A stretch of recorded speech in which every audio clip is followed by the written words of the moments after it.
My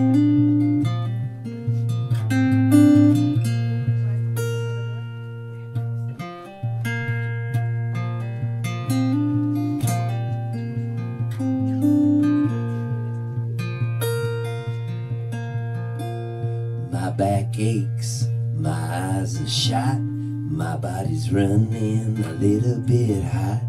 I miss what I can't see. You're far across the ocean from me, and they're driving on the wrong side of the road to me, and I'm afraid to cross the street. So I got some numbers I can dial, hear your voice to make me smile. They're just wires without a trace. My message floats into outer space. So I stare up at the stars, past the noisy rows of bars, and I'm a-talking to myself. It's just the conversations with the moon.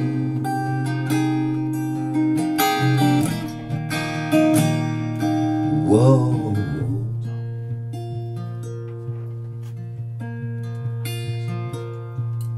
There's a bonnet on my car and a torch for when it's dark, but a heart is still a heart. Yours and mine are far apart. So I turn on my TV, they're playing cricket in front of me, and I don't understand a thing, and it's still yesterday back home. So I play a show to get some smiles, travel tens of thousands of miles. Why do I do it every night? Because it just feels fucking right. So I stare up at the stars, past the noisy rows of bars, and I'm a-talking to myself. It's just the conversations with the moon.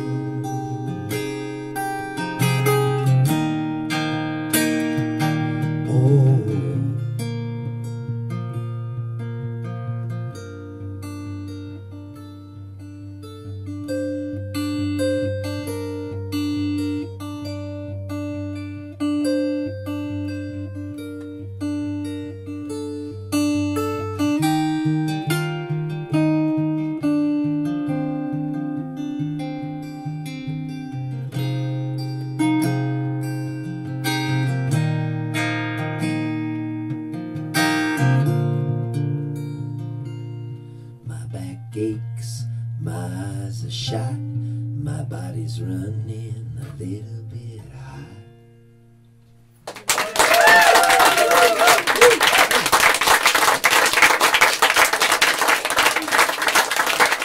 Seriously, Bob, like, that thing has to have been filmed because it's got to go up online. That was insane. You did film that.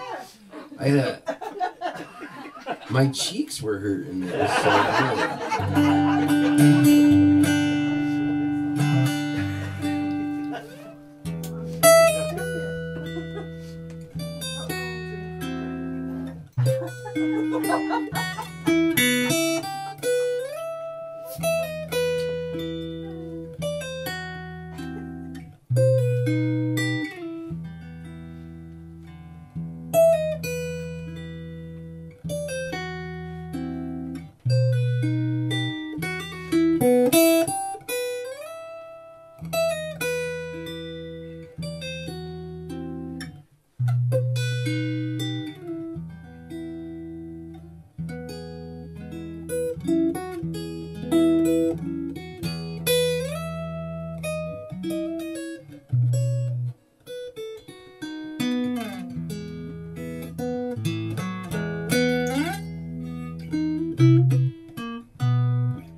if I don't pick up, it's 'cause I'm in my pickup.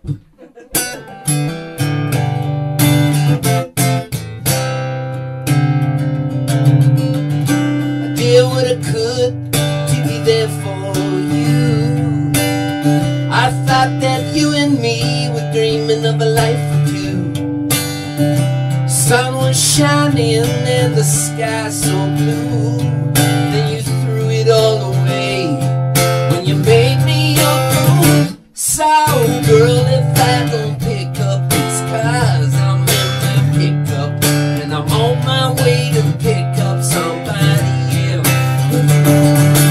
Heart is always aching from love you always faking, and I think it's time you pick up yourself. I'm gonna love somebody else.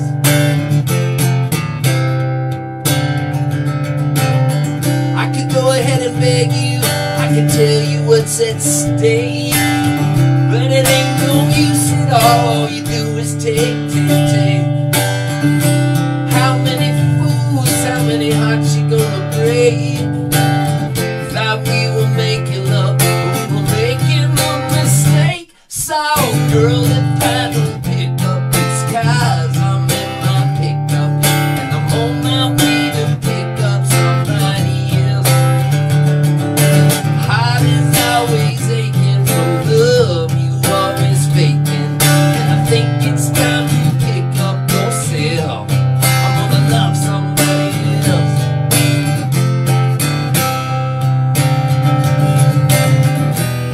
You know everybody needs someone sometime. You're gonna need a number to call. Hotline. So that's your part. It'll go sometime and then hotline, not high. You know everybody needs someone sometime. You're gonna need a number to call. Hotline. I used to sit by the phone thinking you'd make some sense, but if I call you up tonight, all you're gonna get is radio silence. Girl, if I don't pick up, it's 'cause I'm in my pickup, and I'm on my way to pick up somebody else. Heart is always aching from love you always taking, and I think it's time to pick up yourself. I'm gonna love somebody else. I'm gonna love somebody else.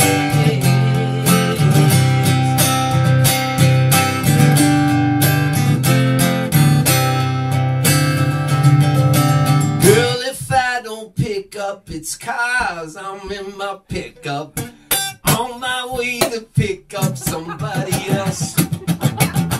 My heart is always aching for love you always faking, and I think it's time you pick up yourself. I'm gonna love somebody else.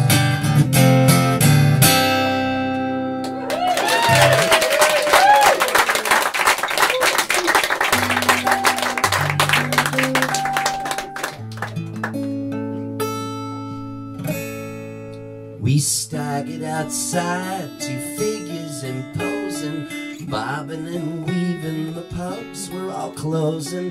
Stumbled upstairs as the rain started pouring. Roommate was naked and passed out and snoring. Then I believe I drunked out your number. My hands started shaking, I felt encumbered. I poured a bourbon in a tumbler with rocks. Your voice sounded just like a music box. Your voice sounded just like a music box. No pain, no pain. I drive you insane.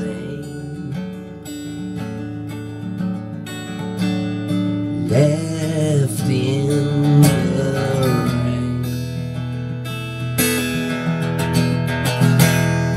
My heart is staying. Well, you yelled in my ear for me to get home, but the party was raging and I dropped the phone. We tripped outside as the sun started rising. Tried to buy more, but it was false advertising. Then I believe we trolleyed to Mexico. We shot tequila, the sun was aglow. I dialed your number at the phone by the docks. Your voice sounded just like a music box. Your voice sounded just like a music box. No pain, no gain. I drive you insane. Left in the rain. Our hearts are staying. Hope we're not through. P.S. I love you. Well, we almost got locked up for public urination, but we paid off the cops right in front of the station. We sheepishly crossed the international border, and back in the States our lives were in order.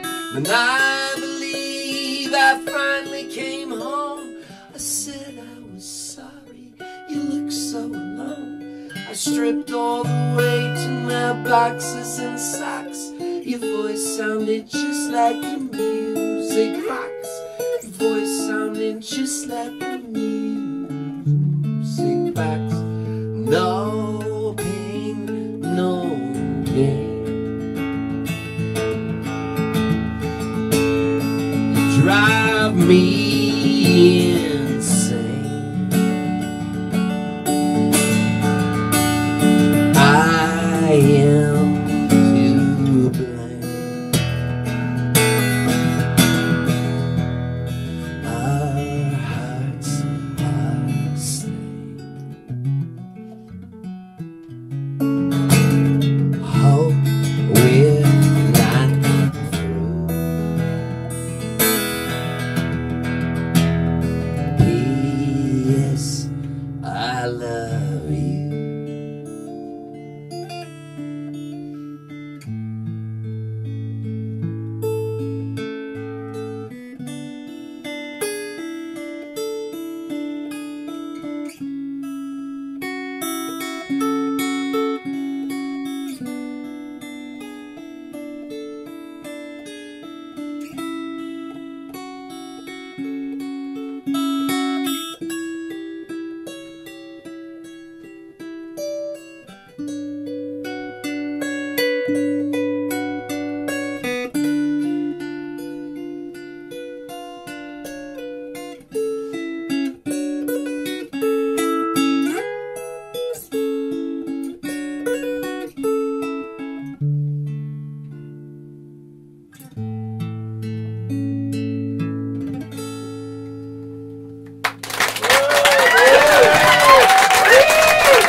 Thanks, everybody.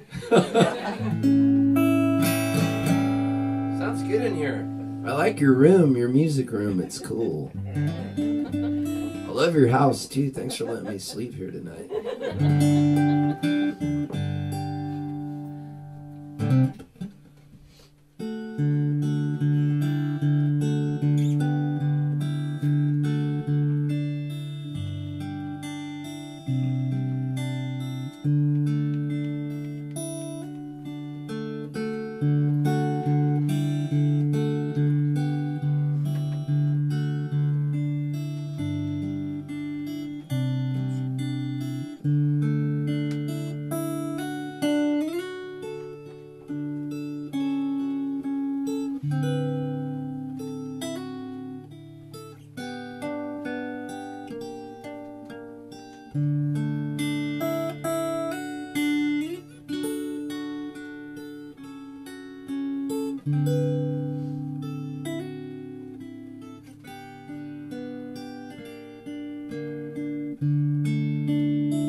was flying and I was leaving out of Halifax, Nova Scotia. I was looking down at all the windows in Canada as I was flying out, and I was thinking of the different people I met in Newfoundland next to Halifax, and how I met this old dude, and I said, "Hey man, don't you miss the sunshine?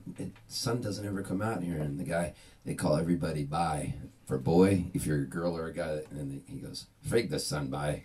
And so I like the way that he said that. And then instead of asking who your parents are, they'll say, "Who the frig knit you, bi?" Meaning who knit you, which is really cool. I have a really weird way of talking. So then you're supposed to say, "Me mother did, and me father helped." So it's like, it's just like the weirdest accent in Newfoundland. Instead of "How you doing?" they say, "What are you at, bi?"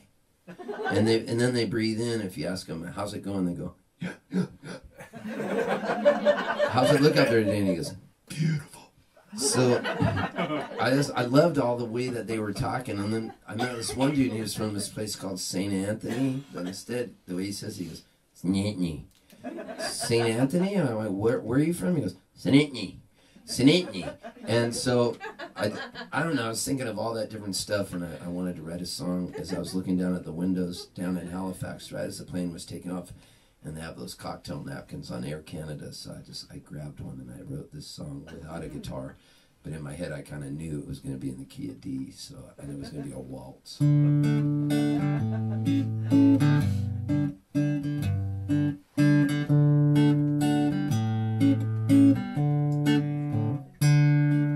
Well, the windows of Halifax were shuttered and closed down. It was almost Christmas Eve. It was quiet on the town. There was snow on the street. Everyone was inside. I looked at my tree and I slowly cried. Well, I drove in my car. It was like I was on the moon. I thought of a warmer place in the middle of June. Sometimes this old snow makes me so mad. Sometimes for no reason I just feel kinda sad. Ah, the windows of Halifax tonight. Well, the first window says to the second window, "How come you never open up?" Second window says, "I had my heart broke once. Now I just stay closed shut." First window says, "Well, maybe you could see some kind of counselor or something. Maybe a window washer could help you see things more clearly. 'Cause I think you're pretty attractive, but you always have your shade pulled down and the sun can never come in." Well, the second window says, "Frig the sun, bi. The girl I love is back in Snitney. In a big old house with overgrown weeds. She's a beautiful window, and I can see all the way through her to her soul." Back in Snitney?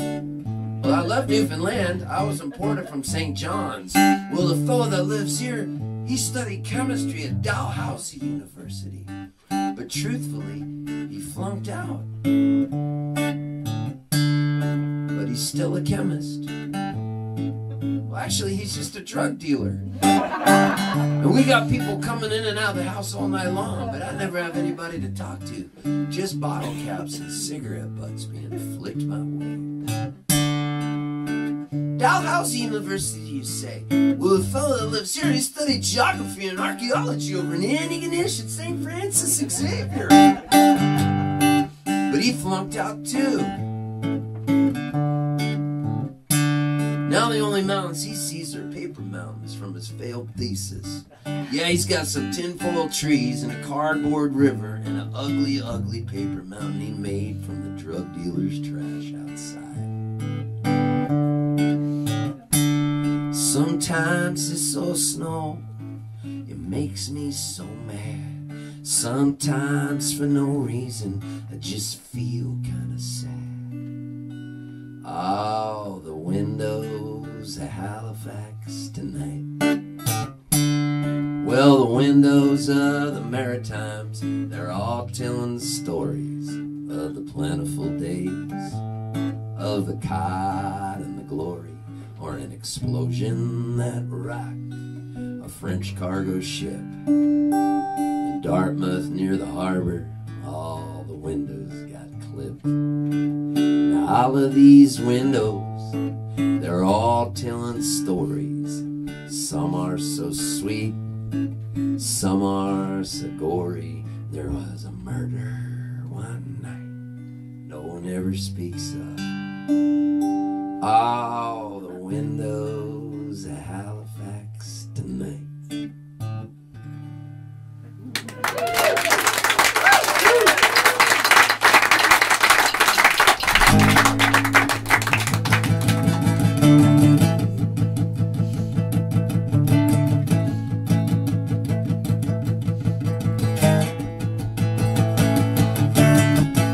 The day you left me, I turned green, so full of envy. You run my dreams, and I've been greedy and full of lust. Now I'm just boring, I turned to rust. But everything I worked for lost its meaning. Got no place to hang my hat, my dry cleaning. Take my friends and show them your ass crack. Keep the dog, I want my fucking house back. Yeah, yeah, yeah, yeah.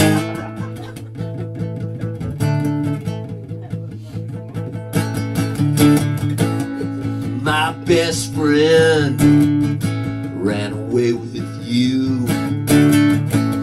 I sure do miss him, I rarely think of you.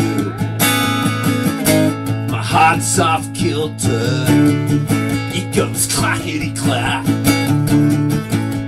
I'm renting one room by the railroad tracks.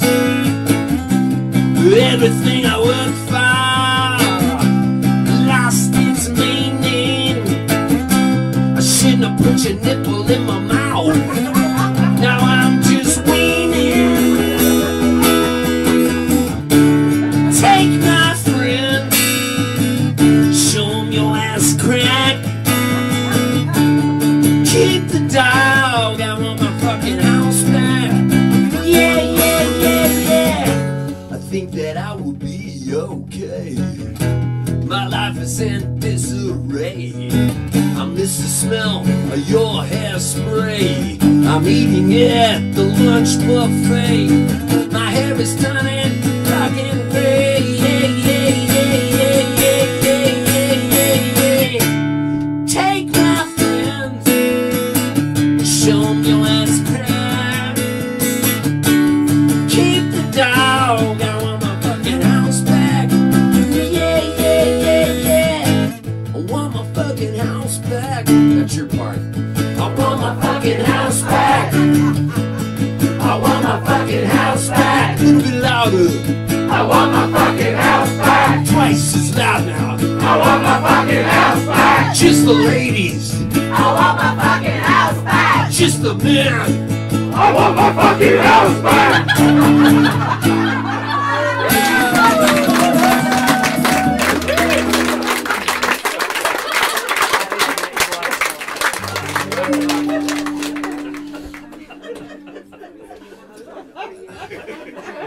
I went in to record a really pretty acoustic guitar folk record, and then I wrote that song the day I went. I go, whoa, can you put together a band real quick? I need this to sound like the Ramones. So just like overdrove it. And like, so it's on a record I have called The Accident.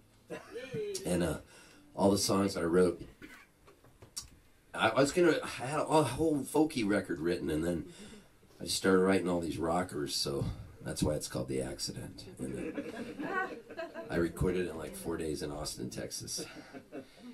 This is really fun. I'm so glad I'm here tonight, you guys. Thank you so much. How's it going? Sorry for the language. Oh, yeah, man. Okay, cool. I remember you guys. Sorry, I didn't mean to cuss. Well, did you hear him introduce me? I have no reason to apologize. Were you here for that? Okay, cool. It's fine. And I feel good. All right, this is a song that I wrote once when I got really sick, and I moved back home to my parents' house for like a little while. I was sick, and so I wrote this song, and it's called Canción de Anxiety, which means Song of Anxiety. And here goes.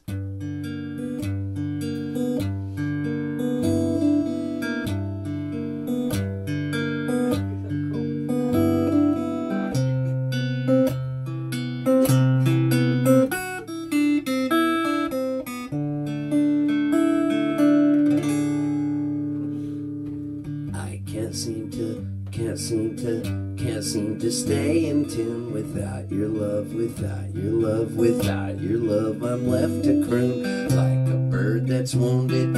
I'm limping down a one-way road, and I don't wanna end up like that bird. Oh Jesus, can you Mary, can you Judas, can you help me from the devil who's behind me? I think he wants to pelt me with a special dose of evil, and I can't escape his kindness. Would you save me, please? I know you know the dance. Come dance with me. Please dance with me. Don't let me be. Don't set me free. Why can't you see? Without you, I'm nothing.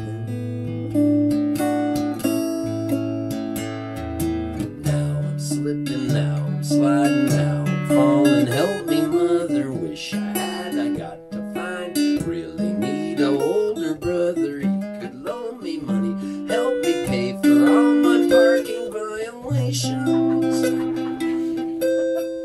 Oh, in my heart, I'm feeling sorrow, living like and looking like and acting like there's no tomorrow. Now I know what country western singers mean when they say that they're stranded on the wrong side of that line. Oh Jesus, can you Mary, can you Judas, can you help me from the devil who's behind me?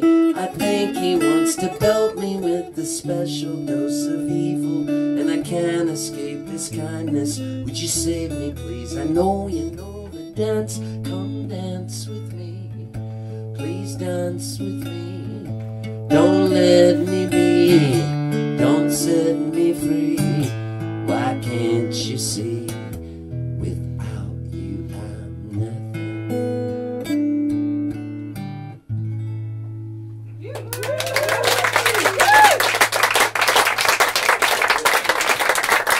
Thanks, everybody. Hey, this is one that I wrote in a van, in the back seat of a van. Well, the van was driving through Northern California through the trees of mystery. With these beautiful big old trees. What do you see in here? Is it the same you saw in me? Is your head alright? Did you bump into a tree?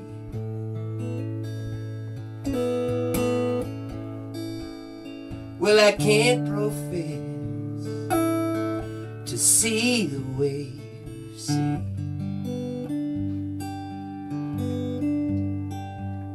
Maybe I don't love you, I just love a mystery. Now have you lost your mind? That's alright by me. Is it the bar stool talking? Did the whiskey set you free? I send an SOS for the whole wide world to see.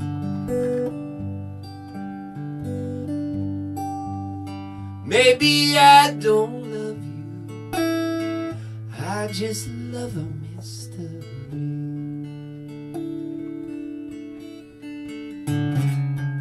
Now I've played darts with tender hearts, and I've had mine busted too. But your wrecked vision has got me wishing for glasses not so blue. Just stand inside my shoes, and darling, you will see.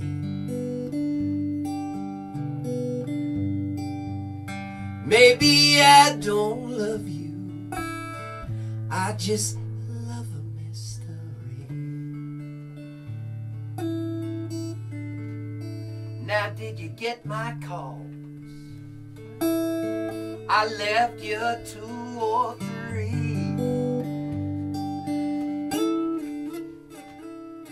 Are you going there, or just ignoring me? I left my key at the desk. It's checkout time for me.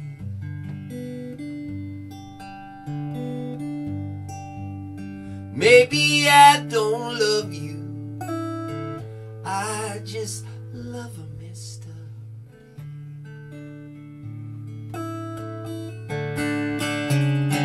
Now I've played darts with tender hearts, and I've had mine busted too.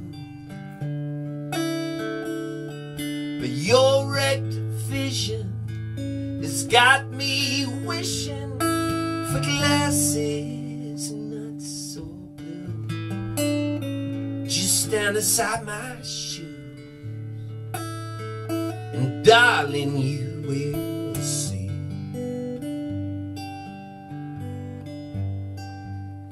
Maybe I don't love you, I just love a mystery.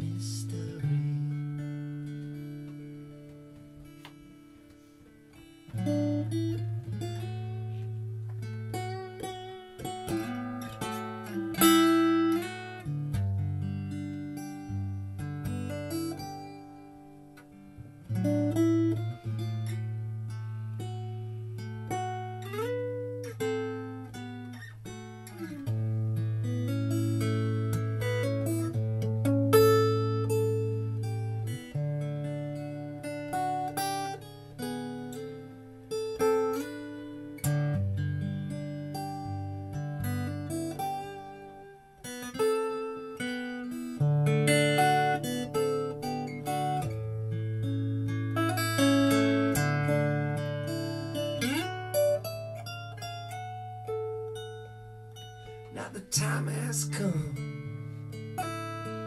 to say our last goodbye.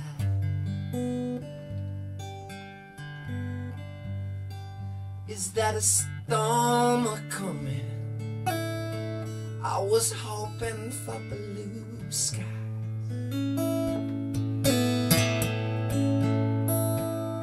Now I must confess, you'll be in my memory.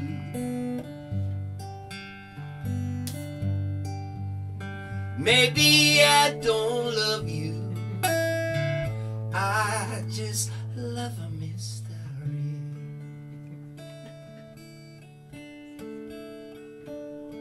Maybe I don't love you, I just love a mystery.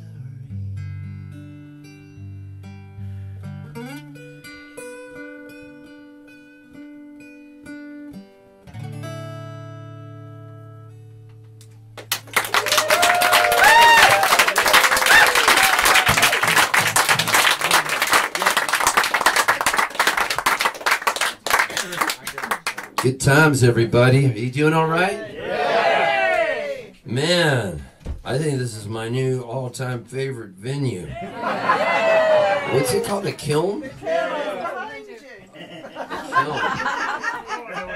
Whoa.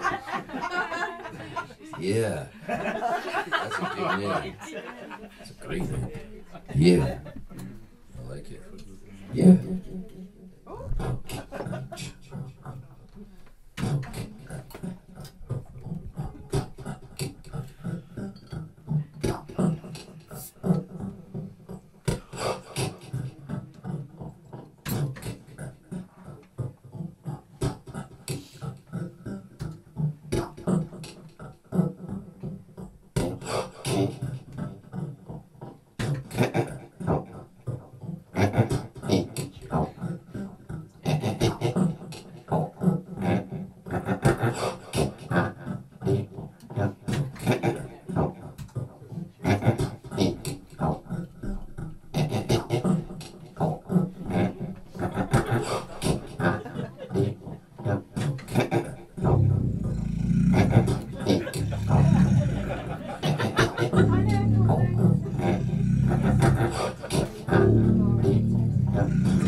I've been digging my heart, it's been getting filled.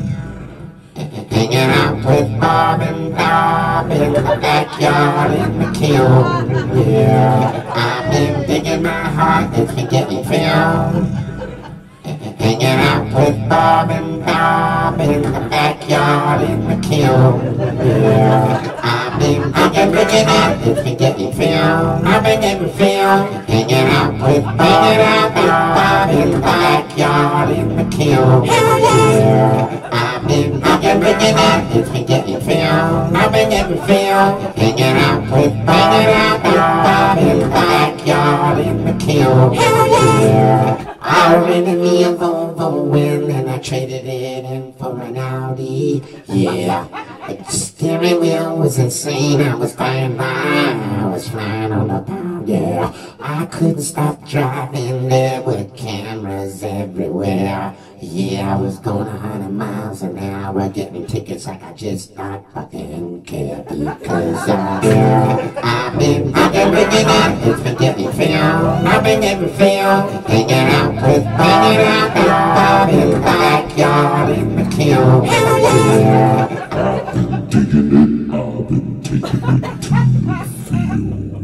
Yeah, I've been hanging in the backyard out with Bob and Bob in the kiln. Yeah, I've been in the secret witness protection program. Running numbers, I was in Rikers Island, got the Bob after me because I've been digging it, it's been getting filled. I've been getting filled, hanging out with Bob in the backyard in the kiln. Yeah, I've been All in all, you just ain't another brick in the wall. I've been digging it, it's been getting filled. I've been getting filled, hanging out with Bob in the backyard in the kiln. This is the police, we got you surrounded. This is the police, we got you place surrounded.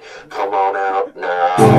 I've been digging it, filled. I've been getting filled, hanging out with Bob in the backyard in the kiln.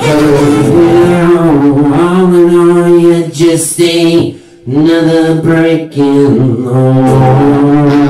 I've been getting filled. I've been getting filled, hanging out with Bob in the backyard in the kiln. prove to me that you are not a machine. Please enter the CAPTCHA code. I've been digging it, it's been getting filled. I've been getting filled, hanging out with Bob in the backyard in the kiln. Yeah, I've been digging it, it's been getting filled. I've been getting filled, hanging out with Bob in the backyard in the kiln. It's the end of the world as we know it.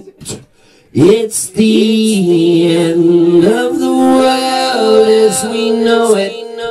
And I feel the end of the world as we know it. And I feel I've been digging it, it's been getting filled. I've been getting filled, hanging out with Bob in the backyard.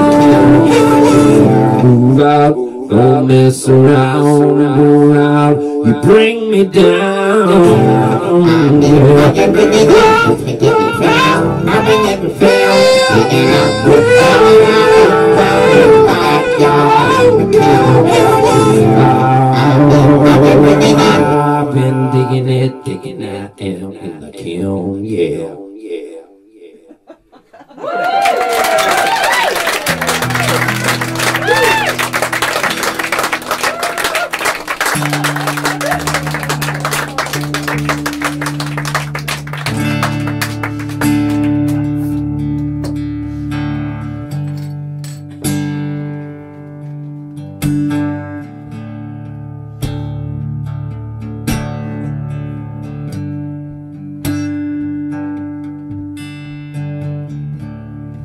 And so she woke up from where she was hiding there.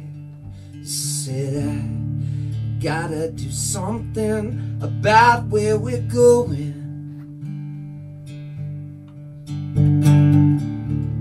Step on a steam train, step out of the driving rain, man. Run from the darkness to the night, singing la la la la, la la la.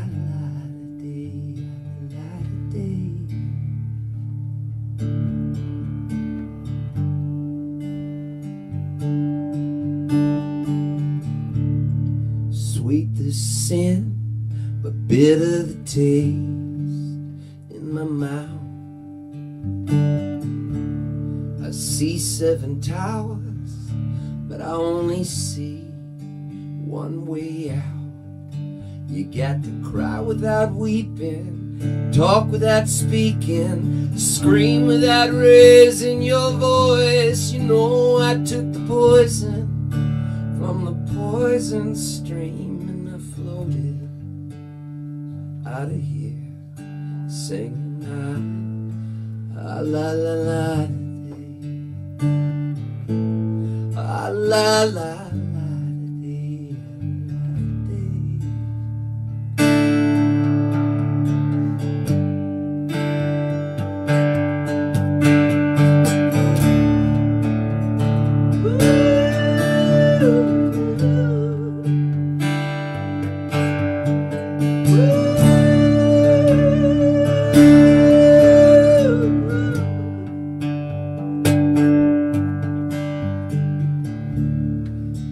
She walks with eyes painted red under a black belly cloud in the rain. Into a doorway she brings me, white golden pearls stolen from the sea. She's raging, and a storm blows up in her eye. She will suffer the needle chill. She's running to stand still.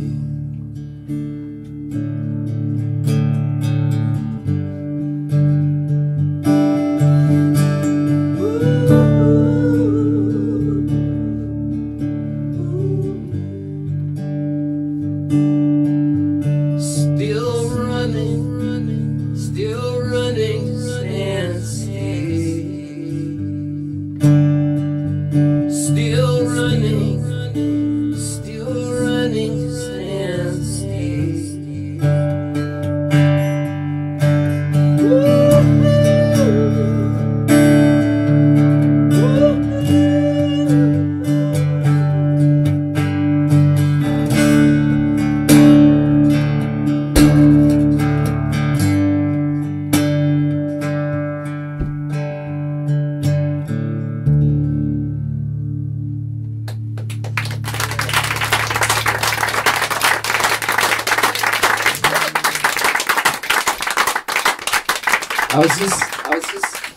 I was just in Ireland, and I got in this cab, and it was like one of the best moments because I was in Dublin, and the cab driver was this Irish dude. He was so nice.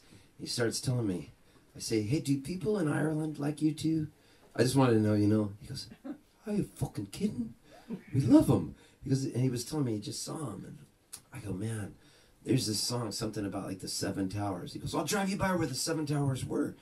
I go, God, the song just moved me. So he played it like 3 times. I go, I'm going to learn it. As we're driving, I'm going to remember the words. I think it's in D. Because I want to do it at Barb and Bob's place. But I didn't have a chance to practice it. So in my mind, I knew I kind of knew it. Because I heard it 3 times. So anyways, I got that out of my system and it felt pretty good. It was just like one of those good moments last week, being in a taxi cab, listening to U2 in a taxi cab in Ireland. For me, it was just like one of those good moments. I'm a big fan of everything. I'm a fan of life. And, you know, like, I know a lot of people slag off a lot of music that they're not into, but, and like, a lot of times I'll do newspaper interviews when I'm putting out a record, and I'll do these things. I'll say, what do you hate? Like, they want to know what you hate. And I'm like, I can't even think of something I hate. Because there's so much music I like. I don't mean to sound like real positive guy Joe, but there's just too much shit I'm into for me to worry about what I hate. Because there's only so many sunsets I have left in my life anyways, so why waste my time worrying about shit I hate? Maybe what it was when I got really, really sick, sicker than when I moved in with my folks, like 2.5 years ago. Because there was a reason I hadn't come back by here for a while, yeah. And so I got really sick, and I was on stage in Wilmington, Delaware. And I went blind, and I just couldn't see anymore. I could barely see through like a little keyhole in my left eye. And I was like trying to look at the audience, and I didn't want to tell them because I didn't want to upset them. And so I just kept playing the show notes and going, well, this is really weird. Maybe my vision will come back, but it didn't.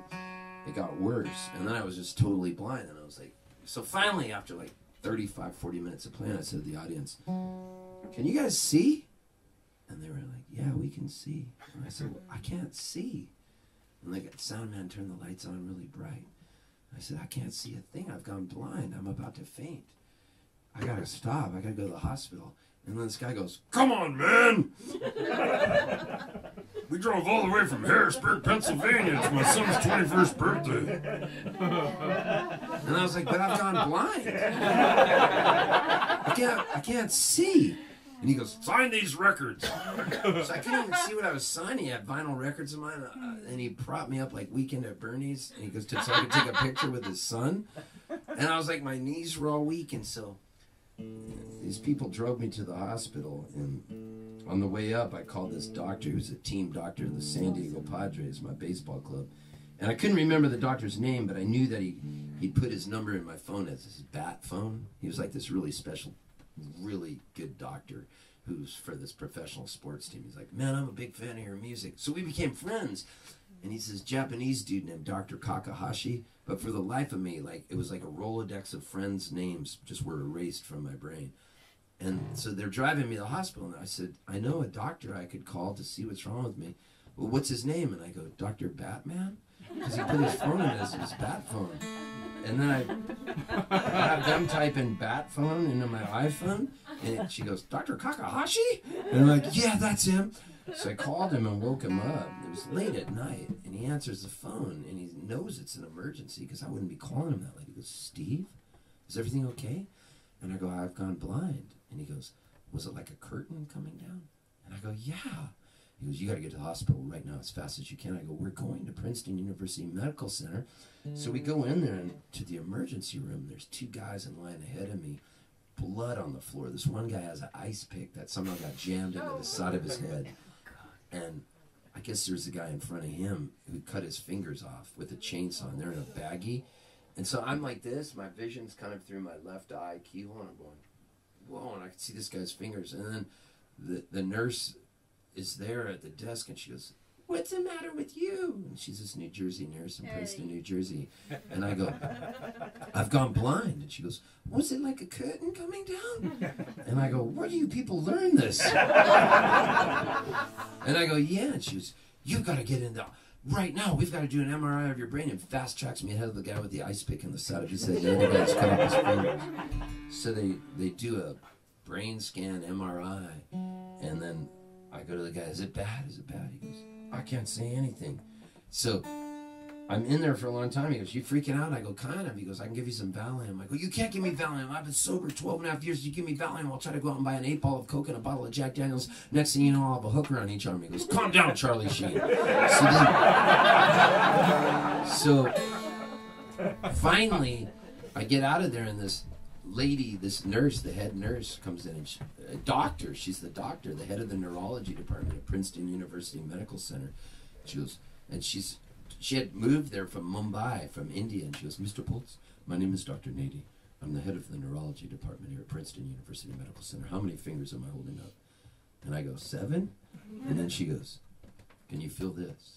And she's touching my legs, and I go, I got CDs for sale at the back of the bar. One thing leads to another. She goes, Mr. Poltz, you've had a stroke. And I go, what? You got the right Steve? And then she says, you're going to be in the hospital for at least 7 days. We got to do a bunch of tests and blah, blah, blah. So I'm up there, and then I'm blind. I can't see a thing. And finally, my vision ends up coming back, but I can't read. Like the letters made no sense to me. So I finally got out of the hospital some days later, and then my friends came and picked me up.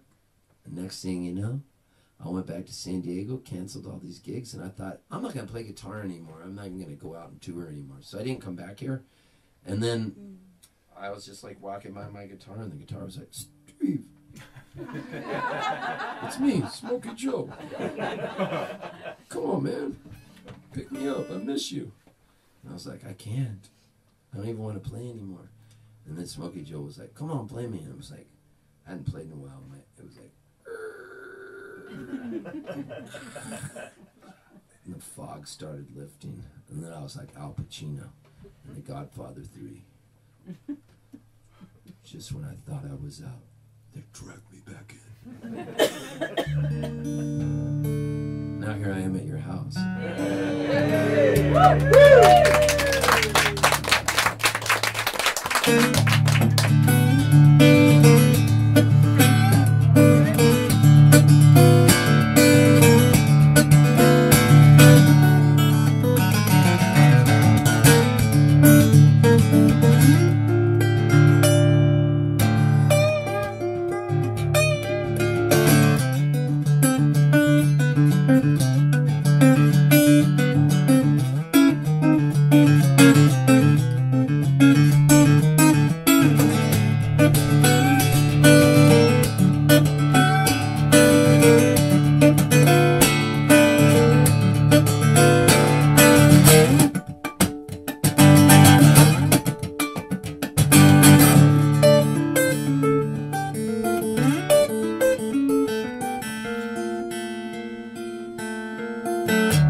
Yeah. We're going to do a quick Q&A with lovely Bob. Okay, cool. So this is the Q&A before we start this second set, he wanted to do a question and answer with me. And I was kind of scared. He said if any of the questions seem too weird or personal, I can have a safe word. And so our word is cacao. Are you saying it now, Steve? You're wise. Okay, Steve, I'll just fire them at you, yeah? Cacao. Sorry, I was practicing. Oh, you don't want me? So I'll just fire them away? Yeah, fire away. And, okay, so, I won't say who it's from. Most of them didn't give their names, but you can probably guess who it was. Oh, you had people email them in? Yeah. I canvassed their questions, so... I like that. It's not, they're not jokey ones. First time caller, long time listener. Hi, Steve. Hello. Hi, Steve. After a gig, when the adrenaline is flowing, how long does the high last, and what mechanisms do you use to cope with coming down from it? Seriously? Well, after I play a show, I'm always really wired because you think I'd be tired, but I'm actually wired. And then I sometimes feel uneasy. So what I will do is usually eat a bowl of oatmeal because it's warm and it makes me feel comfortable. And then I read the New York Times and I fall asleep. Because the New York Times Sunday magazine has all these long, interesting articles, like investigative articles, or the New Yorker magazine too does. And so I'll just read one of those, unless I'm in the middle of a book. And right now I'm in the middle of a book. I have Loudon Wainwright's new book. It's called Liner Notes, and it just came out, so I bought that. It's on my iPad. It's a good one. Good question there, Bob. Hi, Steve. Love the show. Two-part question. Do you believe in the existence of mermaids? And if so, given the right circumstances, would you make love with one? That's a little bit fishy, that one. Good one. Yes and yes. Is there another instrument you wish you could play? Yes, I wish I could play the piano, and I don't. I could have learned, and my uncle taught piano and tried to force it on me, and I just wasn't having it. All I wanted was the guitar. But now I regret it. These are short questions from people. Tea, PG Tips or Lipton's? PG Tips. All of it. Builder's tea. And I got to tell you, the water has to be boiling, and you can only put the tea bag in and then let it steep for 4 minutes and then add milk. But it has to steep 4 minutes at least. I need it strong. And then you put in the milk. What milk? What milk? Just Cow's milk. just regular milk, not like in the States it would be like regular milk, but you guys would call, I don't know, not low fat and not full cream, just regular milk. What's that? Yeah, and I love tea. I'm an American who loves tea. I just told you, yeah. I know how to make it, but in America you can't get a good cup of tea unless you go to Starbucks because they have steaming hot water, so you'll actually get it. Right, but when you go to a restaurant like Denny's or something, or you're in a diner, you get the crappiest cup of tea you've ever had. They don't drink tea, they're idiots. Someone's written more quick. What's clotted cream? Because I like it. No, I mean, I love it, I eat it, but I don't know what it is. I had the best scone today in an area called Shoreditch at this place called Albion, and they just came out of the oven. Oh my God, and then I can't get enough clotted cream. You know what we always say, clotted cream, clotted arteries. Very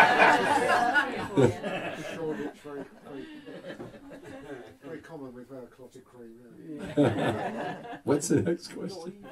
Someone's written about one word answers, please. Okay. Ever cried when playing one of your songs? Yes. Toothache or earache? Cacao. Baseball or soccer? Baseball. Beatles or Stones? What? Beatles or Stones? Beatles. John or Paul? John. Downton Abbey or Breaking Bad? Oh, I love them both so much. I really love Downton Abbey. I do. Oh my God. I know the guy who plays the butler in it. You know, I watched so much. I got really sick with a strep throat or cold or something, and I didn't leave the house for like a couple of weeks. I was just sick off of the road. And I watched so many seasons of Downton Abbey that when I walked outside of where I lived, I was so disgusted in the world. And the way people looked. Like, I was really mad. Things just didn't seem proper. And I wanted to go back to those times. However, I loved Breaking Bad and I love Better Call Saul, but I'll take Downton Abbey over that. Breaking Bad is a stressful thing to watch. That was one word. Yeah, this is one. Recreational drugs or a nice cup of tea? Nice cup of tea. Asked to Steve Poltz in the 90s. What's that? Steve Poltz in the 90s? Yeah. Oh, recreational drugs. All the way. I've lost my edge. Okay, Steve. Hi, Steve. On those special occasions when I'm allowed to make love to my wife... I've got a name here, but I won't remember it. At the point of climax, she will often cry out, "Oh yes, Steve," or "Don't stop, Steve," or even "Unload those big plums, Stevie baby." Unfortunately, my name is Dave. Should I be concerned? Out of respect to Dave over there, I'm not going to reveal his surname. Should he be concerned? This is where you should say cacao. With almost two. Biggest and smallest audiences you played to? Well, gosh, I've played to 15,000 people before at different outdoor amphitheaters when I was on tours opening for different people, and then I've played to 2 people. And I still played the show. I did. That's the thing about this job is just when you think you're doing good, something will happen, like you're going, man, I'm killing it. Like I was just in Ireland, I played Clonakilty Guitar Fest, played Clifton Arts Fest. The shows were at capacity. People were just like getting there early to see my shows. I was feeling really good about myself. And then just yesterday, I got a message from the guy in Great Torrington. We've only sold 2 tickets. We're going to lose money on the show. And the 2 tickets they sold were from people who weren't even from there. It was Jill and Allie. And the guy... And I got to tell you what I said to the guy. This is good. I'm glad that you asked me that. I hope you don't mind. But the guy wrote me from Great Torrington, and he said to me that he wanted to cancel the show. This is like, and like at a break, it makes me sad. To be honest with you, like it really makes me sad, but I'm so used to the sadness that I just go, I don't want this again. So I had written the guy, Richard, to find out if there were any recommendations of places to stay. Like thinking, I'm all excited. So I say, hey, I'm so excited to play. I'm really looking forward to my show. I love Great Torrington. Can you recommend any places to stay? Hi, Steve. Sorry to break this news. This is yesterday. But we only have 2 tickets plus a member of the staff coming with 3 others, so 6 in total. Setting up a PA and providing a technician will be costly for us. And I feel we should probably agree to cancel unless you know there are lots of people likely to turn up on the door. So I wrote him back and said, hey, Richard, okay, let's cancel it. Maybe folks don't like me in Great Torrington. I do have 3 books out, and they're all on the New York Times bestseller list. They're called Steve Poltz, Reasons Why I Hate Great Torrington, Volumes 1, 2, and 3. Maybe people in GT heard about these books and they're angry. That's the only reason I can think of. Too bad, because I really liked the venue, but hated the town. And then he wrote me back and goes, "Hi, Steve. Thanks for your stoic good humor. Can we order a copy of Volume 2? It's pretty good. I should post this on Facebook. Our box office manager is sad that he will not get a chance to see you. He's your #1 fan. So that's how it is in this business. And honestly, it does hurt my feelings. It makes me sound like, but I'm used to it. I didn't make the basketball team in 9th grade. And I was the only guy standing when the teacher put the names up for who made the team. And we all rode, because he said at 2 o'clock he was going to put the names up of who made the basketball team for 9th grade. And that's how you would meet girls. Like, you would be on the basketball team, right? It was cool. And we all rode our bikes, so we were so excited. Coach came out and put the list up, and everybody was jumping up and down, yeah. And then they all realized I was the only guy whose name wasn't on the list. And I'm not kidding you. I've never forgotten that. And so these scars run deep. But it made me, I think that it made me feel like I needed to be liked, and probably made me better at my gig, because I feel like I'm still trying to make the team. So when I play a show, like, this feels like a therapy session. I don't mind. After the stroke, that guy was like, I had 0 fucks left to give. So but I really believe if I were to analyze like why I'm doing this, I think it's because my mom suffered from depression, was always sad. So I wanted to play guitar to make her happy, and then I didn't make the basketball team, and that may bum me out. So when I get a letter from Great Torrington like that, I'm like, God, why this again? And so I'm still struggling. So I've never had big time fame. I've had hits. There's areas where the shows sell out, and it goes crazy, and people are diehard fans.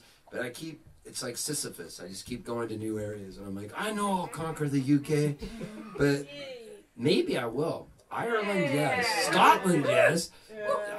England, it's going to take time. What's that? Kings Langley. Yes. Okay. So yes, those are long answers. 2 more questions. 2 more? Okay. Okay. At the point of a gun, you are forced to make love with either Hillary Clinton or Oprah Winfrey. However, both of them have heavy colds and neither is wearing a bra. Who do you choose? Oprah. I know where Bill's dick's been. Sorry. I am so sorry. See, you're making me think quick, and then I'm gonna have the filter. Okay, John Lennon once famously declared, "The Beatles are bigger than Jesus," and that quote followed him to the grave. You, Steve, once famously declared in Kings Langley, "I'm Steve Poltz, I'm bigger than the Beatles, and I screw mermaids." Any regrets? I have a lot of regrets. David Cassidy or David Hasselhoff? David Cassidy. Yeah. And I wanted to know about the David Cassidy story, if you have one. Oh, well, I was playing music, and I had this hit song. There was a girl that you guys probably don't know. Her name's Jewel. She was big in America and big in Australia and Canada. Huge, 15 million records. And so Jewel was this girl from Alaska. And so we wrote this hit song together. We were boyfriend and girlfriend. We lived together in La Jolla, San Diego. And so we had written a song that's called You Were Meant For Me. And the song, like the basic gist of the song, the hook goes.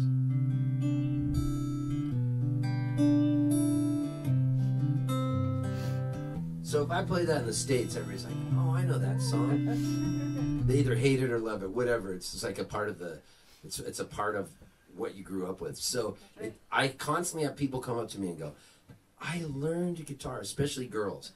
I learned guitar because of You Were Meant For Me. Like, I was able to play that. So we recorded it at Neil Young's ranch. We got to live at Neil Young's ranch.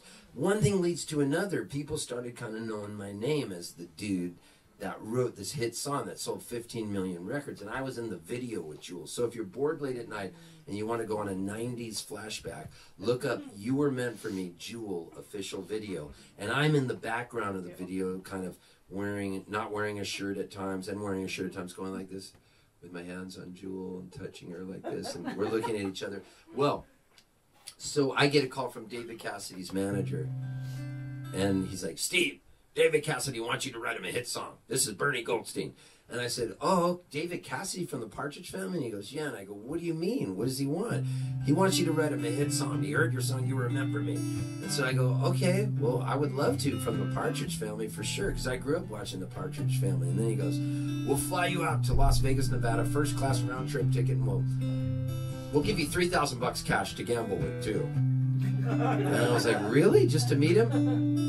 He goes, yeah, David's doing a show called FX at the MGM Grand Hotel with fire-breathing dragons and stuff. So he flies me out there, and the next thing I know, I get there, and he says to me, when you meet him, don't drink.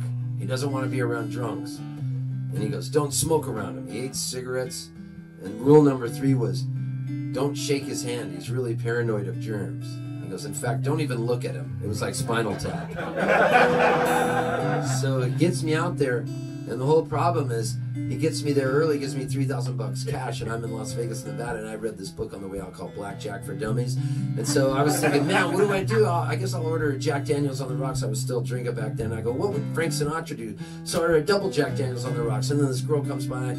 She's selling cigarettes and cigars. She goes, cigarettes, cigars? I go, do you have any Camel unfiltered cigarettes? So I got some of those, started smoking them, and I pinched a nerve in my neck on the way out on the flight, so I had some muscle relaxers. I chopped them up on the back of a Led Zeppelin CD case and snorted them while I was gambling. I turned my 3,000 into 6,000, 6,000 into 12,000, 12,000 into 24,000, 24,000 into 48,000. I could do this all night because I am Rain Man. So anyways, I was sitting there and I was gambling, and next thing I knew, I had so much money in front of me. These 2 girls came by and they wanted to sit down next to me, and they were actually hookahs. Yes, they were, mate. So anyways, I didn't know that they were prostitutes, and then I had all this money, and they said, will you lay some money down for us? So I did, and we were gambling, and then a security guard walks up to me, and I had a cigarette in my mouth, another Jack Daniels. He goes, Steve Poltz, David Cassidy's ready to meet you now. And I go, can I bring my 2 new girlfriends? And he goes, those are hookers, you idiot. And I said, I don't care. And I was skipping through the casino and the MGM Grand Hotel, and on the Muzak system was Jewel doing her version of You Were Meant For Me. And then I'm skipping down the thing singing, come on down, there's a song that we're singing, come on, get happy. And I'm singing all these Partridge Family songs, that David Cassidy's waiting there in the green room, and I saw him, and I had a cigarette in my mouth, and I ran up and I kissed him right on the lips, and I went, David! And he pushes me aside, and they lead me out to the show in the theater to watch the show, FX, with fire-breathing dragons and stuff. So I'm watching the show. Next thing I know, I fall asleep. And I wake up and my 2 girlfriends are gone, and so's my $48,000. So they escort me out of the theater because I thought I was in the men's room, and I proceeded to pee on the curtains. They handcuffed me, led me through the casino, and on the Muzak system was Jewel's version of You Were Meant For Me. And I screamed at the dealers, I wrote that song, you bastards, only 6 3/4 cents. They led me out to a waiting police car, and when they did, my left shoe came off, and I got a record deal with Mercury Universal Records, and that's why I named my record One Left Shoe.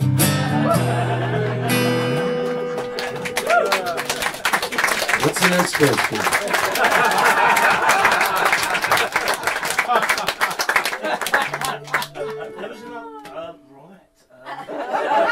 I didn't know I would go on such a rant. I'm sorry. You've done most of them, Steve. You did the mermaids. This is a good one. Hi, Steve. You truly are the son of God. I'm in the audience. What am I thinking? Well, speaking of the Son of God, one time there was this dude who signed me to Mercury Records, and and I know that this is true because he told me this. He was sitting in a cafe in New York City with David Bowie, and this crazy homeless guy came in spouting all kinds of nutso maguzzo stuff, and it was a really nice cafe. And this guy had this cigarette dangling out of his mouth, and he was smoking it. And he ran in, and it was a nice, quiet cafe. And he goes, I am Jesus. I am Jesus. I am Jesus. And the whole place went silent. And my friend said, David Bowie looked up and he goes, does your father know you smoke?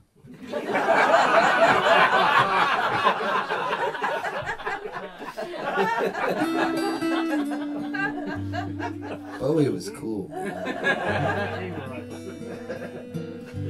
What's the next question? This is fun. Right, actually, my question, actually. You tell a story of being an agricultural supplier salesman before you went full-time with music. And you mentioned something about PVC nipples. Yeah, I was a nipple salesman. What was the Steve Poltz killer sales pitch when you were just about to close out a PVC nipple deal, whatever that is? I sold PVC pipe nipples, and a pipe nipple is a threaded piece of plastic pipe that you screw a sprinkler head on. And that's what I sold. Out of college, I had this job. My parents used to always tell me, when I was a kid growing up, they'd go, plastics, like the movie The Graduate. I ended up getting a job in plastics. And what we sold were nipples, so I was a nipple salesman, and my line was, nipples. Everybody loves them, yeah. Nipples. Everybody needs them, yeah. Nipples. They're all shapes and sizes, yes they are. You can taste them in your car. Nipples. Nipples. And then people would buy them.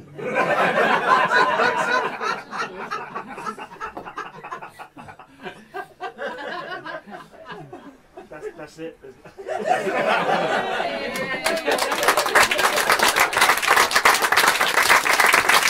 Was this filmed? I want to put this one up on YouTube. By the way, I don't care if you guys film anything. You know, like you go to see some shows and they're like, do not take pictures, do not film. I like it. Like, I have no qualms about it. I don't care. And then sometimes people will go, I filmed your whole show, or I filmed this. Can you listen to it and tell me if you want to put it up? I'm like, I'm not going to listen to it. Just put it up. And they go, you don't care? And I go, no. Put up whatever you want. It happened. What do I have to hide? But I have friends that are like, they don't want stuff going up. I can't have that go up. It's a new song. Or I can't have this. I'm like, why worry about it? You have a problem if people aren't illegally downloading your music. That's when you got a problem.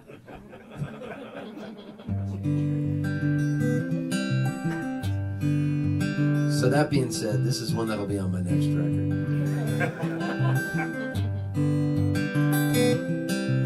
Come to me in the morning if you're lonely.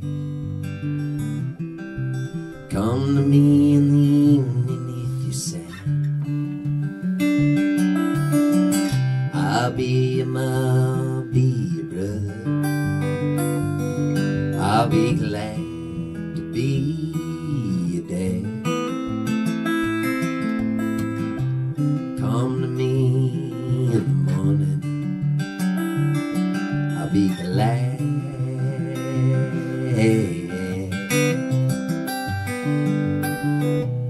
Come to me when your sage lays down a tarot card. The sun is setting, set your horses free. It doesn't matter where you're bruised or where you're scarred. Your secret's safe with me.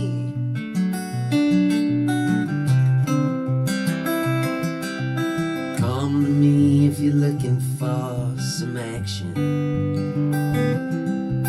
Come to me if you're feeling unprepared. I'll be your shrink, I got a couch. I mean, everyone gets scared. Come to me for some action. I'll be there.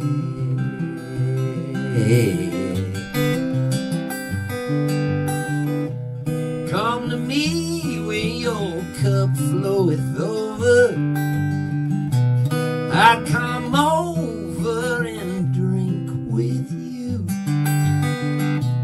I have never seen a four-leaf clover, but I know when something's true.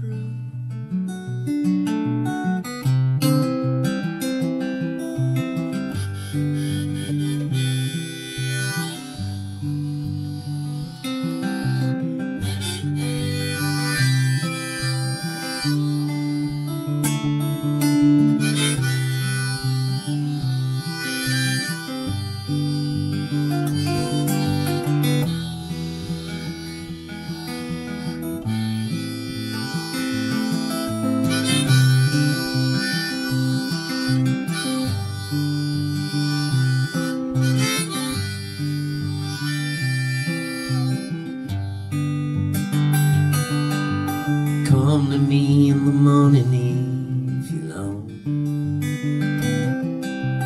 Come to me when everything's a sham. There is nothing here to hide. Will I show you everything I am? Come to me in the morning, step inside, yeah, yeah.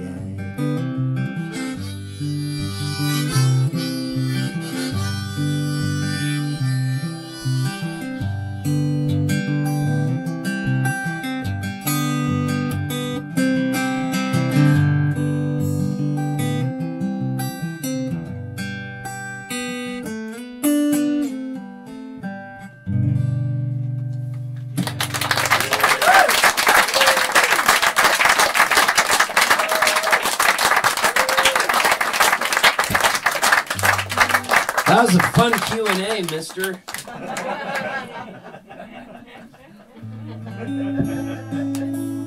All right, I want to do one more new one that I wrote because they're fun and they're still kind of in the stage where they're so new, they're breastfeeding. They just like poo all over the place. So this is one of those. I hope you like it. Because I like it. It's so new that it doesn't even have a title yet. Here goes.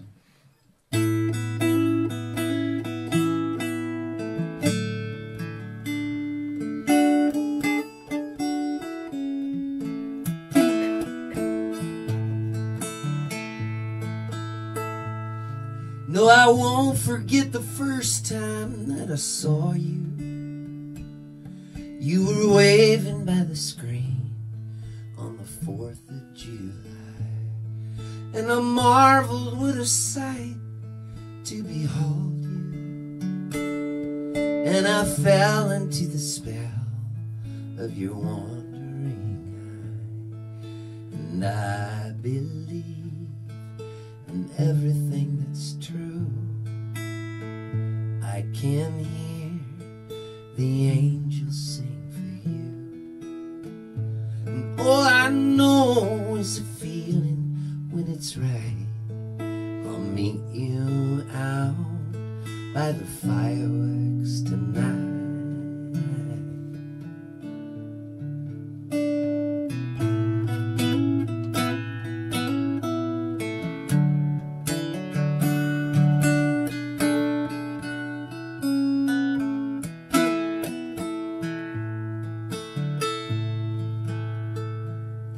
Well, the horses, they get spooked by the pounding, and the colors all around us on the 4th of July. And my heart is beating fast, and it's sounding like the thunder in the clouds when I look in your eyes. And I believe in everything that's true. I can hear the angels sing for you, and all I know is a feeling when it's right. meet you out by the fireworks tonight.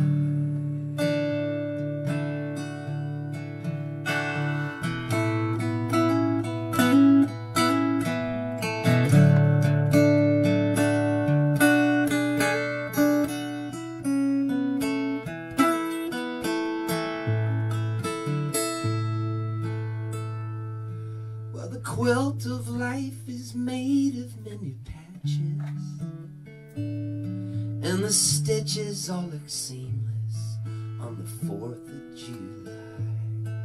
You spark my heart just like a book of matches, and I love to fall asleep beside your heavenly light. I believe in everything that's true.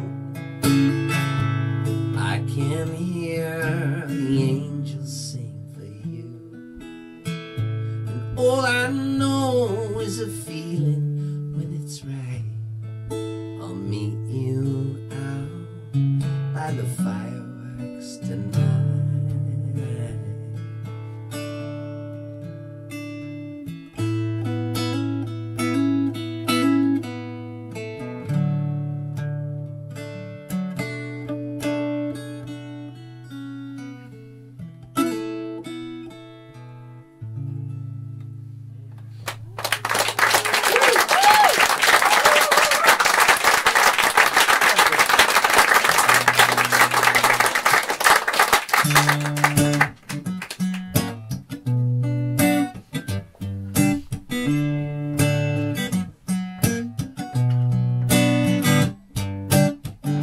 Started out so pleasant at the movies, everyone was present.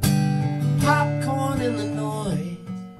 The shooter, he was poised with a mask upon his face, and everyone in place like targets they did fall, screaming in the hall. The world stepped over the line.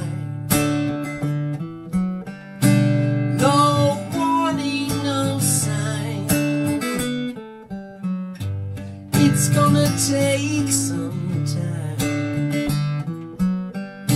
but all things shine. All things shine.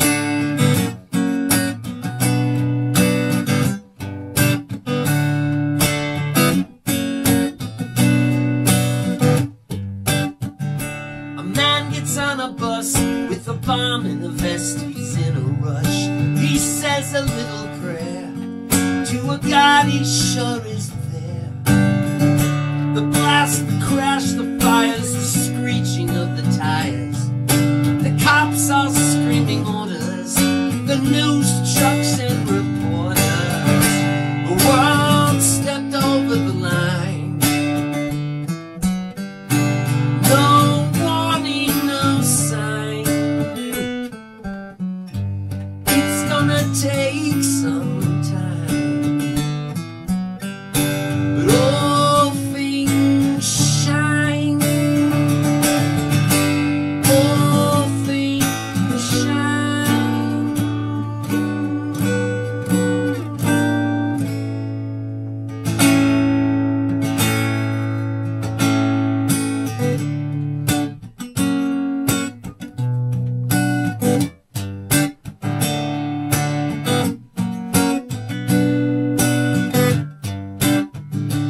Taught to love, to hate, to divide the human race, its fate. With religion on our side, and armies we divide. The cycle breaks, it all repeats, it gives and takes and cheats. The skies are turning red, we're walking but we're dead. The world stepped over the line. No warning, no sign. It's gonna take some time, but all things shine. All things shine. All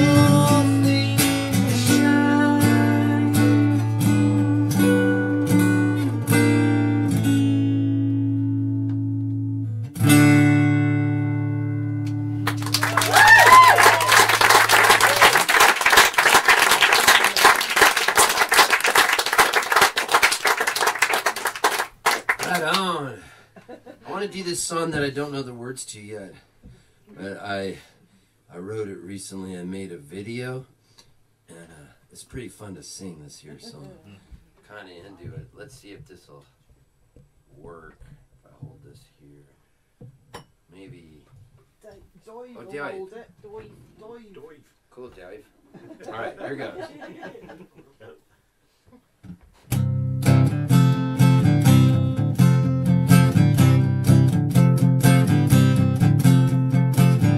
I was born in a rock and roll band. Came out of the kick drum and I stepped up to the mic stand. I took my first steps in 5-inch heels. New York Dolls, Detroit Wheels, yeah. I got a contract from the time I was 6. I called in my birth certificate, yeah. When the doctor put the stethoscope to the womb, my very first words were, walk down the loop and boom. All right.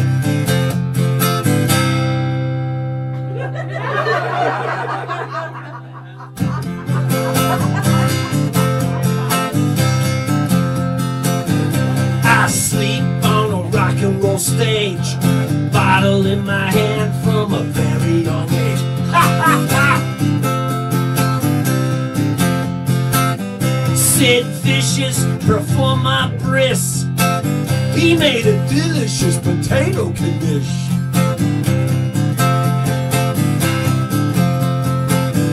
I ain't Christian, I ain't Jewish. My religion is Jerry Lee Lewis. I flossed my teeth with a broken G-string. I sold my soul to the Rama Lama Day.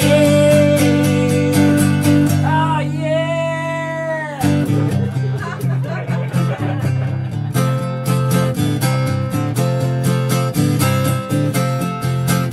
They say you just need 3 chords and the truth. I said, screw that, all lie. I can do it with 2. There ain't no rules when you tour in a van. I record my vocals from a garbage can. Hell yeah. I got a busted up amp with tubes on fire. Cover your ears, this ain't no local church choir. If you don't wanna die with your face in the sand, let's all live forever in a rock and roll band.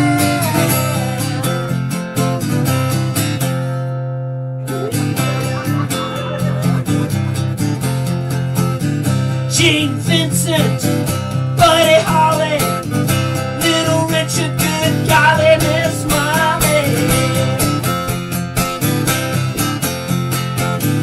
I was born in a rock and roll band. Smell my hand. I'm your man, Godzilla.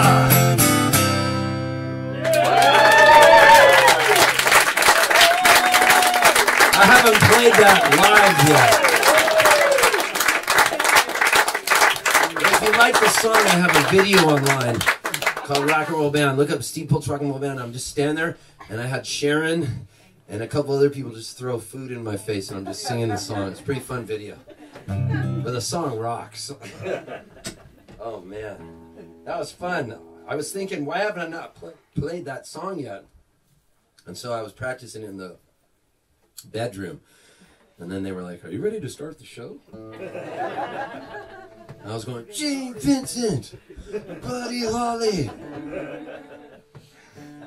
I had a special request from my 2 friends right there that drove a long way to hear this song. This is a song I wrote called Chinese Vacation. Yay! Oh, cool. Right on. And this song came about, I was in a songwriting game with my buddy Bob Schneider. And so every 24 hours we would write a new song. And somebody would say, okay, all you have to say in this song is, raining gravel or something. So anyways, I said, Bob, it's your turn. And he goes, Chinese Vacation. I said, okay. So you have 24 hours. And then we were on tour together on this tour bus. And so we'd have to have the song ready by sound check the next day. And we'd perform them for each other at sound check. And the only rule was, like, you had to say the phrase. So if it was raining gravel, you'd say raining gravel in it. And this one was Chinese Vacation was the phrase we had to say. And I immediately, for whatever reason, capoed the guitar on the 7th fret and went like this. So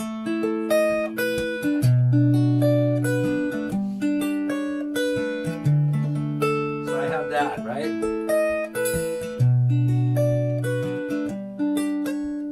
And then this just happened.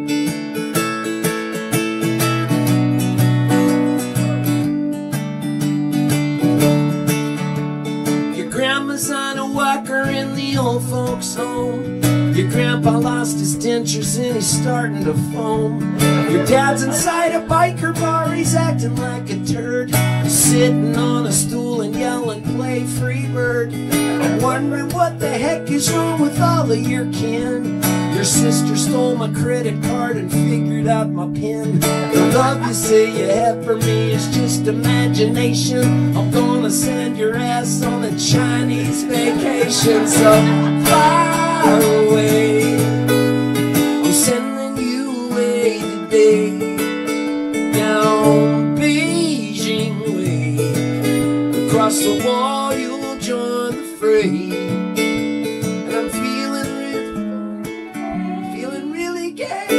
You're a million miles away.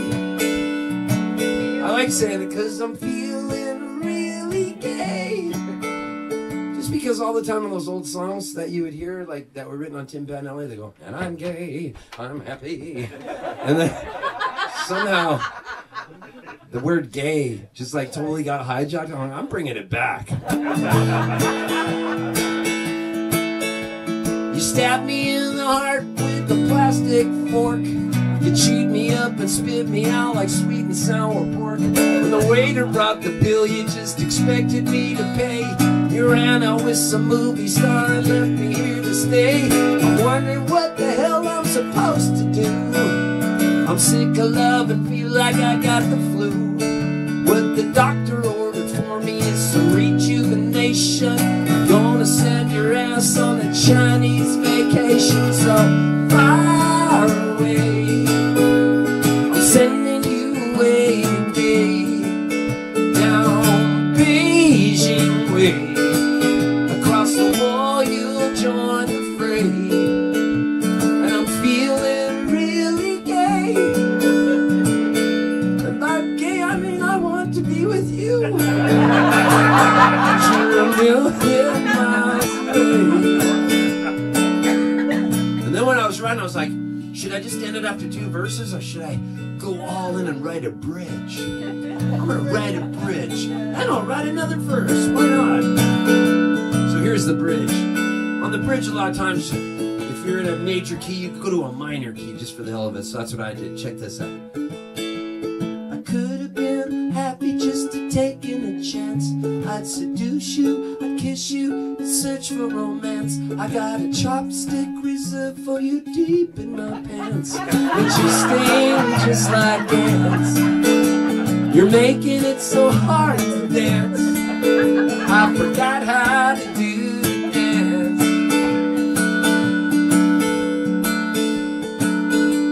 Your heart is like an army that can do no wrong.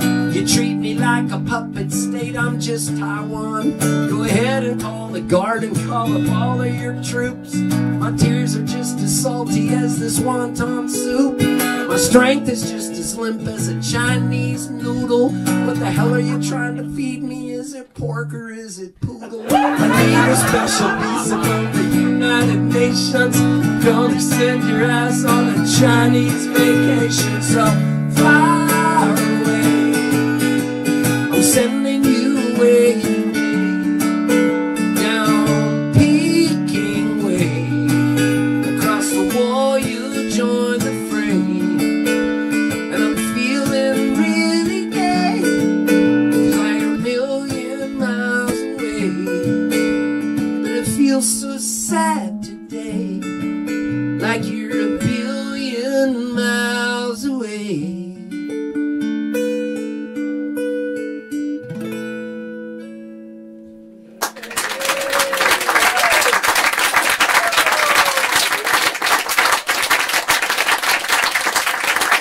I forgot about that song. It was like an old friend I was just visiting. I was like, hey, I like this song.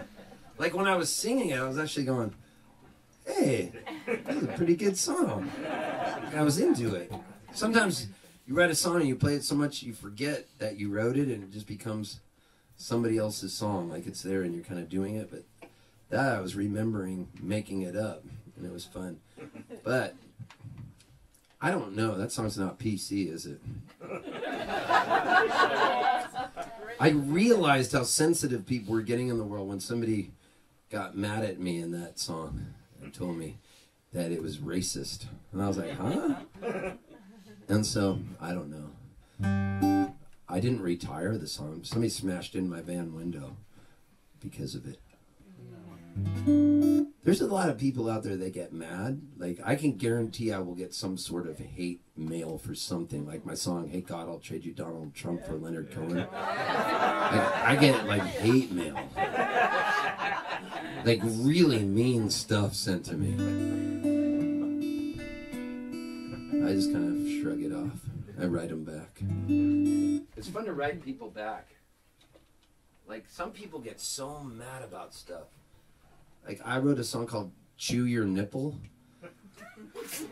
And I was, like, in a hotel room. I don't know, I was just bored. I was like, I'm going to write a song called Chew Your Nipple. And so I wrote this song called Chew Your Nipple. I don't even know why I made it up. Like, sometimes I'm not thinking. And I was just like, I'm going to write a song called Chew Your Nipple.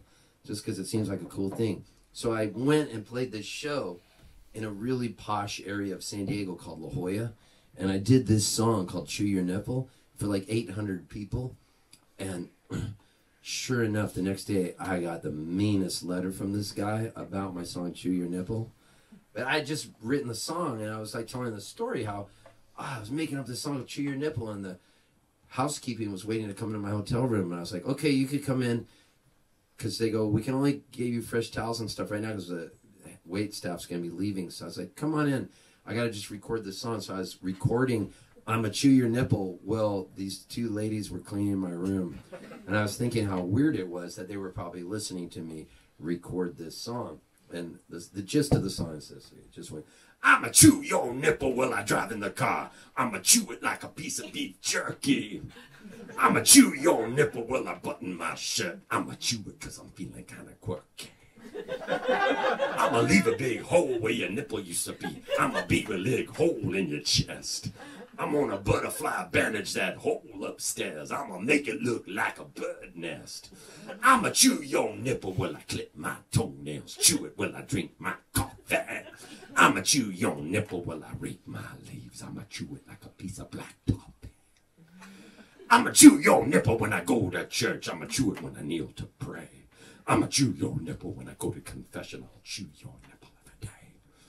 I'll chew your nipple when I go to the gym. I'll chew it when I'm running in place. I'll chew your nipple when I clean my tongue. I'll chew it when I look in your face. I'ma chew your nipple when I wait to take a piss. I'll chew it when I kill a fly. I'll chew your nipple till my butt cheeks sag. I'll chew your nipple till I die. So I did that song, right?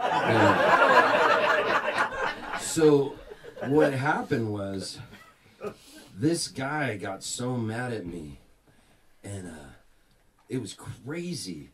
Like you forget sometimes that people are coming to see you play that. Like their friends might go, oh, he did this really nice love song. I saw him in this place, he played some classical guitar. And, man. And then next thing you know, you get a letter from a guy. I won't tell you the guy's name because that would not be cool, but he goes, to Steve Poltz from Peter Neville. He goes, Steve, I attended the Green Flash concert in La Jolla and was offended by the nipple song, which to me is the epitome of vulgarity, crudeness, disrespect, and very poor taste. I was surprised you had to stoop so low. I will not be attending any more of your performances. Peter Neville. So then I read him back and I go, Dear Peter, I guess that means you don't want a copy of the song. I could get you one if you'd like. Maybe it will grow on you. You never know. The first time I heard it in my head, I wasn't sure if I liked it either. But now it's like a best friend, like an old baseball glove. I have a cool recording of it that I made in my hotel. I could deliver it to you by email. A lot of times songs just appear in my head like full visions. I pluck them off the tree in my brain and they're already harvested. Other songs need more water. This song came out fully formed like an earwig. Or a nipple. Or an earwig's nipple. Do earwigs have nipples? They must be really small nipples. Other songs are like Frankenstein. I have to operate on them and put plugs in the sides of their heads. Some songs are pretty little daisies and others are weeds growing out of the cracks of cement. Do you like daisies or weeds or Frankenstein, Peter? Peter, I like you. You are like an electric wire in Ocean Beach with a pair of old tennis shoes strung across them. I can take the tennis shoes off if you'd like, but I'll need a ladder. Do you have a ladder, Peter? Peter, where is your favorite place to go get coffee in San Diego? Mine is Bird Rock Coffee Roasters. I did just recently purchase an espresso machine at Williams-Sonoma in Fashion Valley. Haven't you been there? I love that store. It's amazing. Anyways, I'm in New York City tonight, and I need to drive to Boston for another show. I'll sing your song for you tonight, and maybe you'll feel it traveling across the evening zephyr, and it'll make you smile, just a small smile. Like the Mona Lisa. A sideways smile. I'll dedicate it to you, Pete. I'll tell a story about how you and I became fishing pals. And you caught a trout once at Lake Hemel that was 20 inches long, and how we filleted that trout and cooked it over an open flame with a light touch of olive oil and garlic, and then sang some of my weirdest songs together around a campfire. Way weirder than Chew Yo Nipple. I'm talking bizarre songs about robots and time travel and planetary ping pong with Bigfoot. I can't wait to hang out with you, Peter. This is the beginning of a beautiful friendship. Here's a picture of how far I can stretch my ball sack. Yes! Yours in Christ, Steve Poltz. And then he wrote me back, he goes, I am blocking you.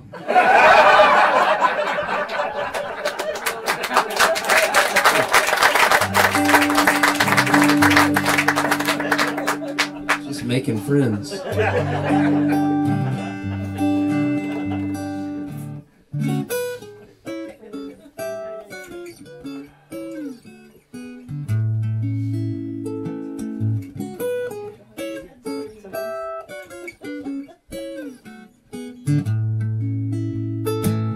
I'm on the mend. I'll be around to see if you would like a chance for love again. From ocean to desert sand, we'll travel across the world because it's spinning in our hand. Wherever we lay down our bedrolls are home. We don't need much, we've got it made. We'll travel the world somehow, from mountain tops to cityscapes. We're in our dream house now. I've been a lonely gypsy, and you're looking mother hipsy. Follow you till I'm tipsy, from San Diego to Poughkeepsie.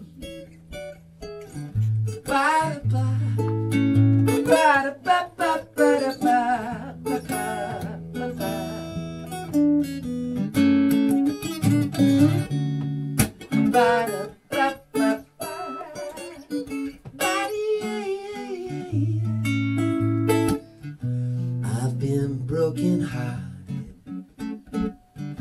Let's get this party started. Our ship has not departed from San Diego to the planets that they have not charted.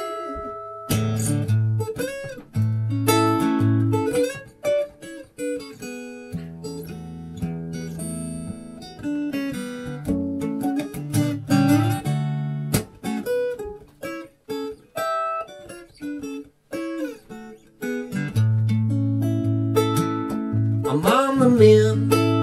I'll be around to see if you would like a chance for love again. We'll travel the world somehow, from mountain tops to cityscapes. We're in our dream house now.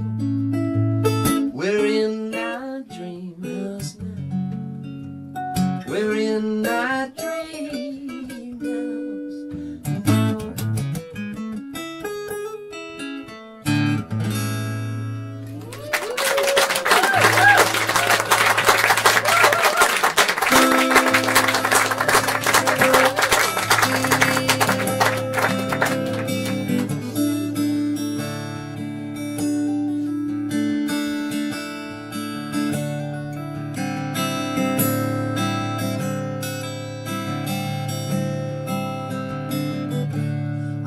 lineman for the county,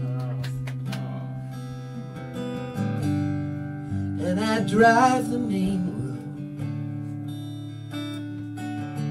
road, searching in the sun for another overload.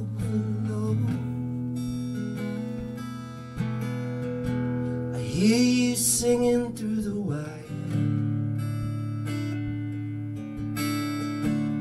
I can hear you through the wire.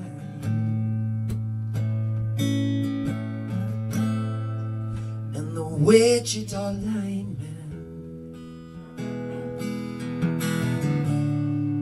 is still on the line.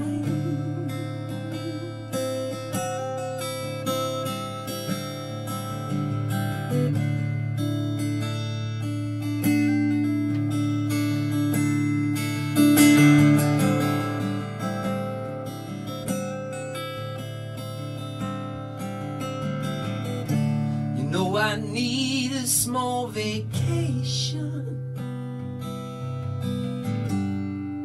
but it don't look like rain. If it snows, that stretch down south won't ever stand the strain. And I need you more than want you, and I want you for all time. And the Wichita lineman is still on the line.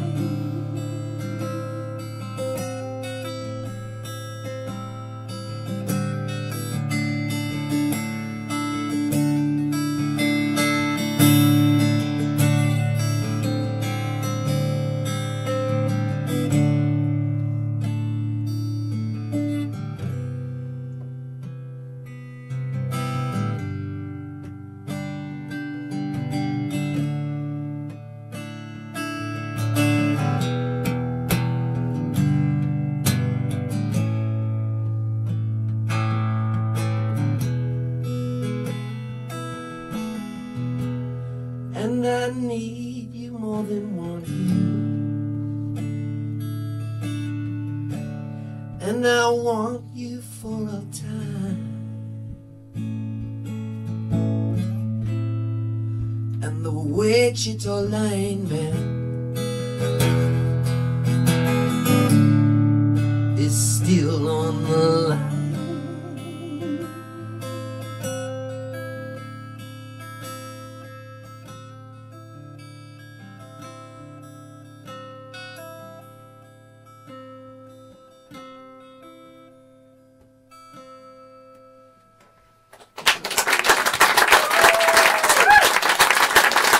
Song by Jimmy Webb, made famous by Glenn Campbell. Man, this has been a great night, you guys. It's been fun to sing all these songs for you. I'm playing on I think, I'm going to open for Squeeze 2 nights in Dublin, 2nd and 3rd, I reckon, of October, Tuesday and Wednesday. No, Monday and Tuesday, and then I'm coming back and playing Stroud. Yay! Yeah, hey! And I appreciate you guys coming all the way down to see little old me play. It's very cool of you. And yeah, I'll play those 2 shows with Squeeze, fly back over from Dublin, and then from there I'm going up to Glasgow and see some good Scottish friends, and then I'm flying back to Nashville where I live, so I'll be back in Nashville after that, like leaving around October 14th. I may come back to London for a night and just do some shopping. London's a great city, man. I tell you, it's probably one of my favorite cities in the world. It is quite a city. There's just, it's stunning. I'm such a fan of big cities. I love New York. I love Istanbul. I love London. I love Tokyo. I love going to Hong Kong. If you give me a big city, I'm very happy. Melbourne's great. Melbourne's beautiful.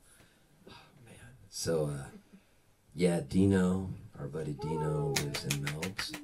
So I've had a good time playing for you guys, and I appreciate you listening. I know it is getting late, and I've really been into this, and I promised you I would do this song. I wrote this song after the Iraq War, and I was reading a profile in the New York Times on this. It was called The Wounded and the Caregivers, and how a lot of these guys were coming back from war severely injured with, you know, missing parts of their body, and then also the psychological damage it had done to a lot of these folks.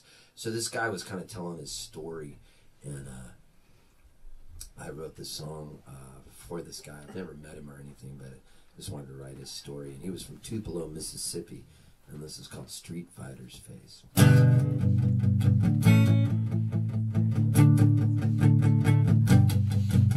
I'm waking up and staring out, it's kind of hard to see. I'm thinking back to growing up in Tupelo, Mississippi. I first left home when I was 20 and still really green. Sent me off to Camp Pendleton to become a Marine. I got a wife and child who just turned 5 this week. I miss him so I can't believe that he could really speak. I wrote my wife once every week so she could hear the news. She wrote me back once every day to clear away my blues. Prayed me well, I made the cup that couldn't make me cry. I shined my boots and cleaned my gun and shouted Simplify. I made some friends and shared some fun and caught a little flack.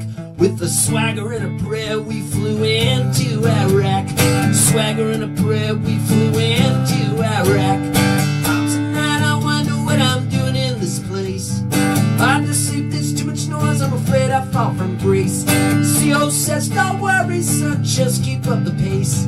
Glad you're in my platoon, you got a street fighter's face. Yeah, glad you're with me son, you got a street fighter's face.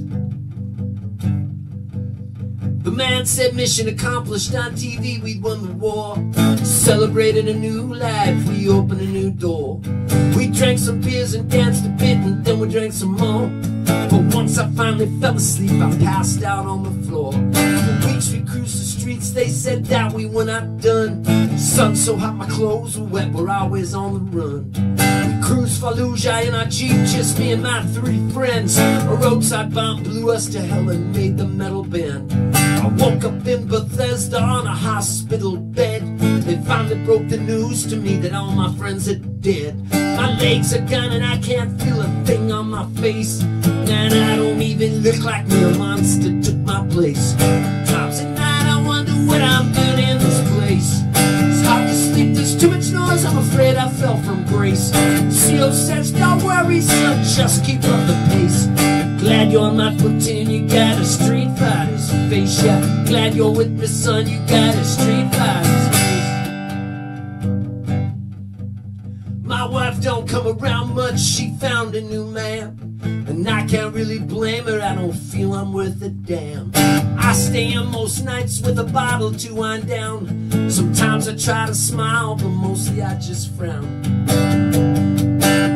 My son's half grown up now, he visits me sometimes. We share a story and some drinks, I usually end up crying.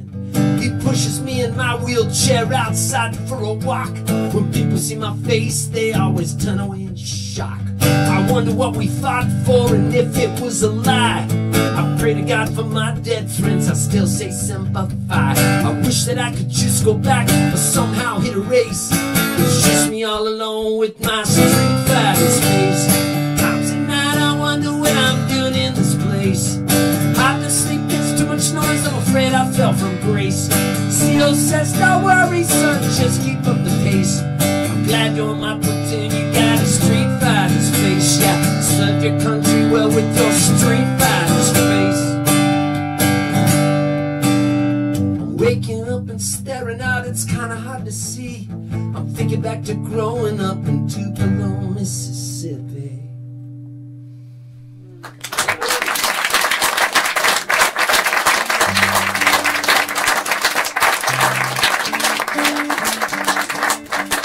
All right, this one's one that'll be on my next record. I'm recording this record in Nashville, and I'm really excited about this next song because when you said, do you ever write a song and it makes you cry? This one, when I wrote it, for whatever reason, it's not a sad song, but it made me cry when I wrote it. It was just one of those pure, undistilled, I don't know, moments of waking up, and I think like songs are gifted, and so sometimes they're just like they're out there. You gotta write them down.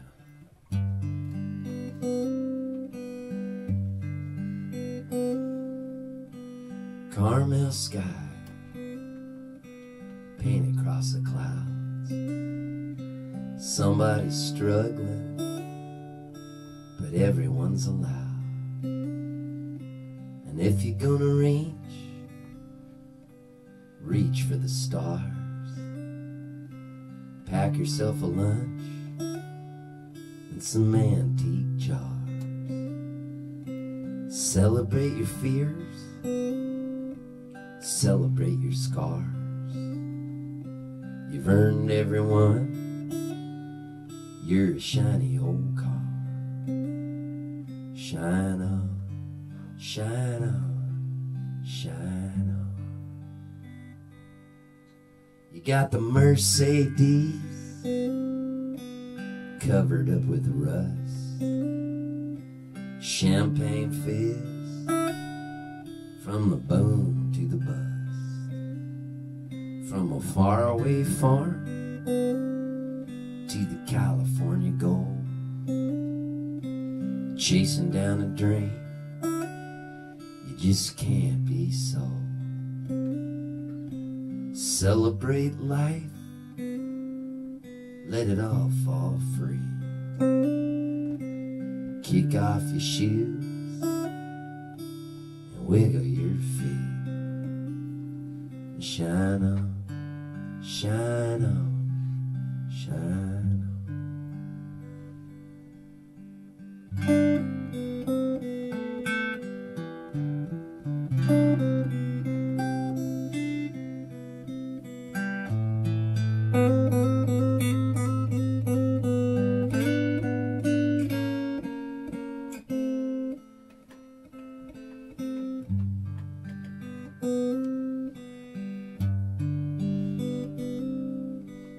Feel the feel, taste what's real. Jump in the ocean, embark like a seal. And if you're gonna reach for the sky. Smile at a stranger, let the tears fly. Celebrate peace, don't pick fights. Communicate love, turn on your light. And shine on, shine on, shine on.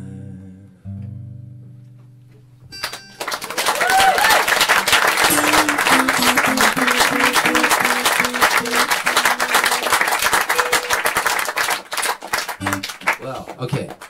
I know that you requested a song, so I'll do it for you. Here goes.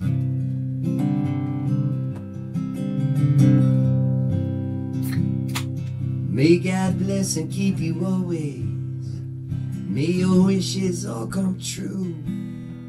And may you always do for others and let others do for you. May you build a ladder to the stars and climb on every rung, and may you stay forever young.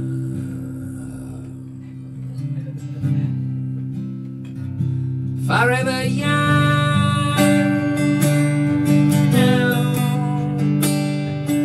forever young.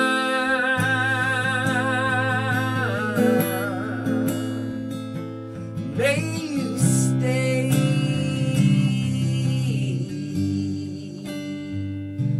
forever young.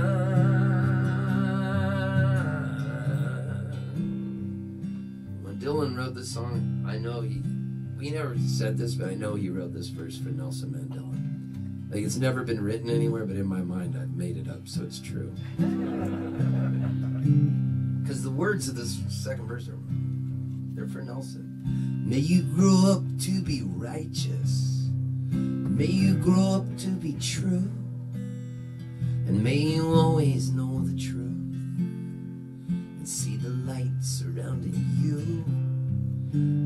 you always be courageous, stand upright and be strong, and may you stay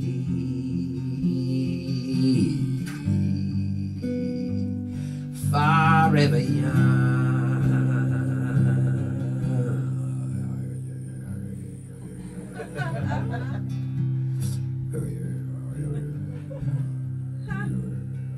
I could become like a human didgeridoo.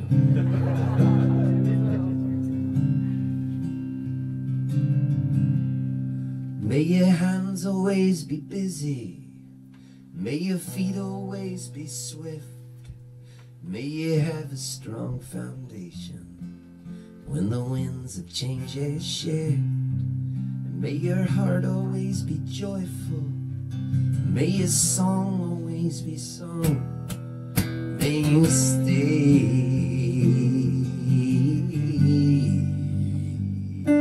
forever young,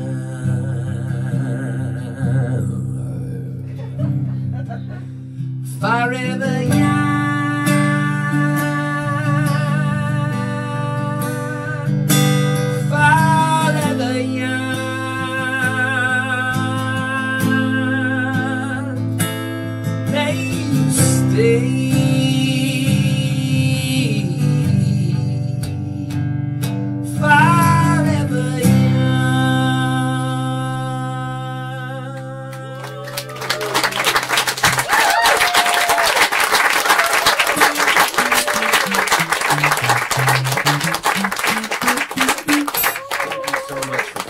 Drove so far, didn't you?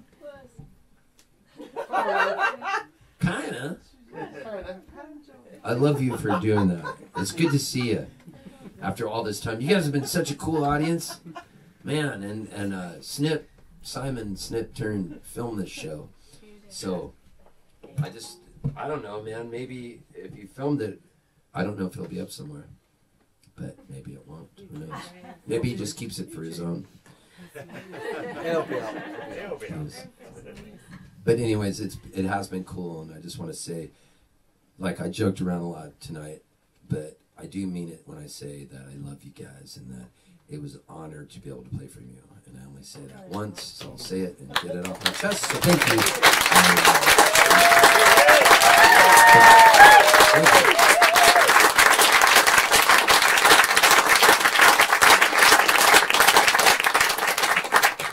But anyways, it has been cool, and I just want to say, like, I joked around a lot tonight.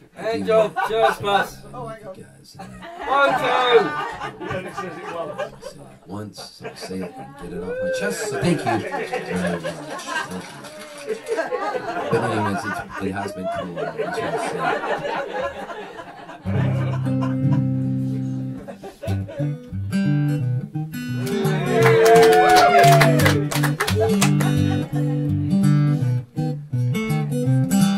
Sorry.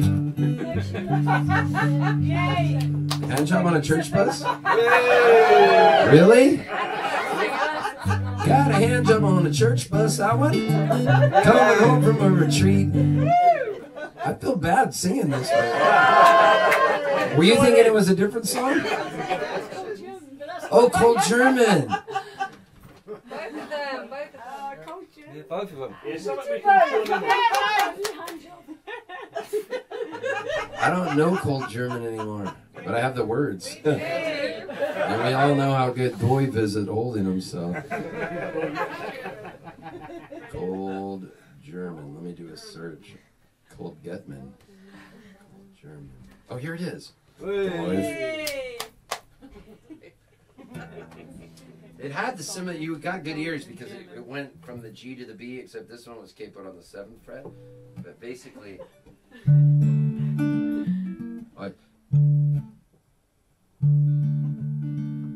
now I'm trying to do hand job on a church bus to Cold German. Okay, this is like that song Chinese Vacation. In this one, somebody came up with a song titled Cold German. And now I realize that they were just ripping people on each song title they come up with. Chinese Vacation, Cold German. So here goes. She's colder than a pistol in the fist of Son of Sam. Colder than a fridge full of leftover ham. Colder than some dog shit on the streets of Iceland. Colder than the eyes of a frozen dead man. This is gonna take all night. She's cold diarrhea in a Dixie cup. She's as cold as an abandoned dead baby pup. Cold enough to call me a pinhead schlup. Her crotch is so cold it made my nuts freeze up. This is your favorite song, really?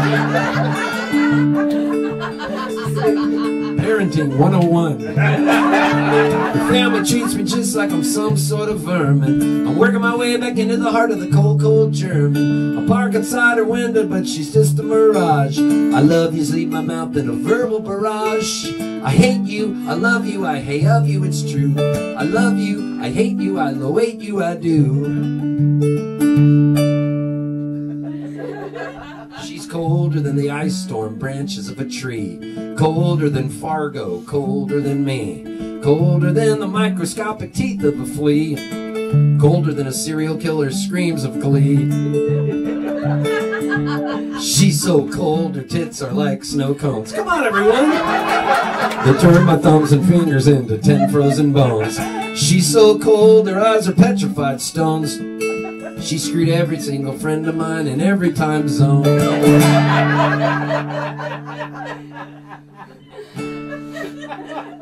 And her family treats me just like I'm some sort of vermin.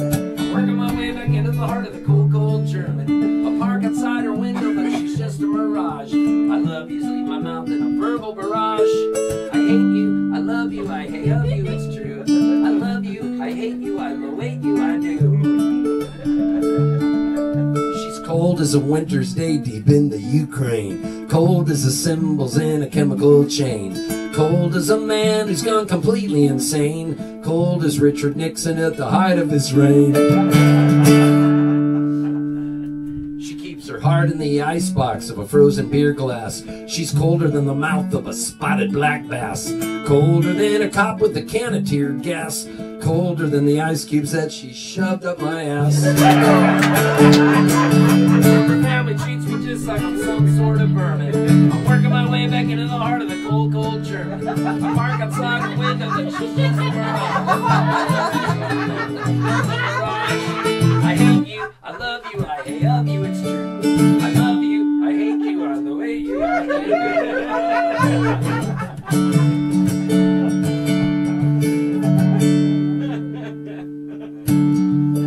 She's cold as a jet at Chicago's O'Hare. Colder than a soldier in Tiananmen Square. Colder than the wind chill in Donald Trump's stare. Cold as a pedophile hanging out at daycare. It just gets better. She's cold as the fingernails on Santa Claus. Cold as the cones they sell at Haagen-Dazs. Cold as a shotgun in Richard Cheney's paws. Cold as every one of my hated flaws. She's cold as Hitler's tonsils at the back of his throat. Come on, everybody! Cold as the milk from the tit of a dead goat. Cold as the ice cream in a root beer float. Cold as a person who would never vote. She's cold as a river in the middle of the snow. Cold as a stripper in the flicker and the glow. Cold as Janet Jackson at the halftime show. Cold as a frat boy with an 8-ball of blow. She's cold as a frozen glass of Christmas eggnog. Cold as a killer hiding out in the fog. Cold as the bacon from the gut of a hog. Colder than the pink thing from the dick of a dog. She's cold as the stare of a peeping Tom. Cold as a Tet offensive in Vietnam. Cold as the Menendez brothers are killing their mom. Cold as any army uses a nuclear bomb. The family treats me just like I'm some sort of vermin. Way back into the heart of the cold, cold. I park outside her window.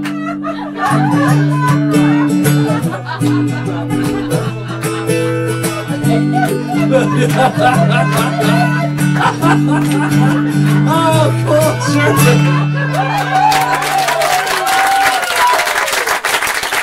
Thank you, everybody!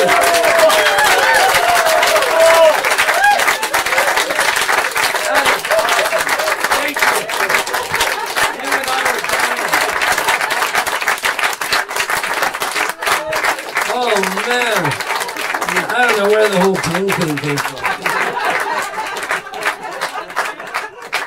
Wow, that crazy. What is your name? Polly. Pauline? Polly. Oh, Polly. Polly. Polly, thank you. Polly requested that song. And honestly, I was feeling uncomfortable during it. We could tell. It reminded me of like being in church, in the Catholic Church at certain moments. I used to cause a lot of trouble in the church. I could make my sister... I was so good at making my sister laugh. God, I've tortured her. You know, she's my older sister. And I would sit at the kitchen table because my parents were like really strict. And we lived in Palm Springs and it would be so hot in the summer. It'd be like 120 degrees outside, which is like 48 degrees or something for you guys. Do you do that kind of funny thing, Celsius, that we don't do? You know what 120 is? It's hot, right? So we're sitting there in Palm Springs and we would have this air conditioner. When it would kick on, it would be like, and the door would suck this wind out of the side door into the hallway, and I would sit there. That was my seat at the table. So when the air conditioner sucked on, I would act like I was getting sucked out the door. And my parents' dinner time was not a time to laugh. Like, they were very strict. And so Kathy would be sitting there, and my mom and dad would be talking, and that thing would come on, and I'd go, and I would act like I was holding on to the thing, getting sucked out of the door, and Kathy would be like, you were just in that song. And then my mom would yell at her and make her leave the table. Like, she would get so mad. So then we'd go to church, and we'd be in the Catholic Mass, and I'd be next to her. And I got so good at voice control. I could make my voice exact level it needed to be so only my sister could hear. And my mom, who was next to my sister, could not hear. So they would be doing the Lord's Prayer, the Our Father who art in heaven, and I would act like I was a snotty French waiter in Paris, and I would do the Lord's Prayer, and I would go, Our Father who art in heaven, hallowed be thy name, thy kingdom come, thy will be done, on earth as it is in heaven. Give us this day our daily bread. And so I'd be doing that, and my sister would be shaking, like, and my mom would make her leave the church, and she would go, he's doing the French guy! He's doing the French guy! And I would look at my mom and go, I don't know what she's talking about. And I was so good at switching personalities that it started to scare me, because I thought I was insane, because I could easily switch from being the French waiter to going, Mom, I don't know what she's talking about, and I just do this.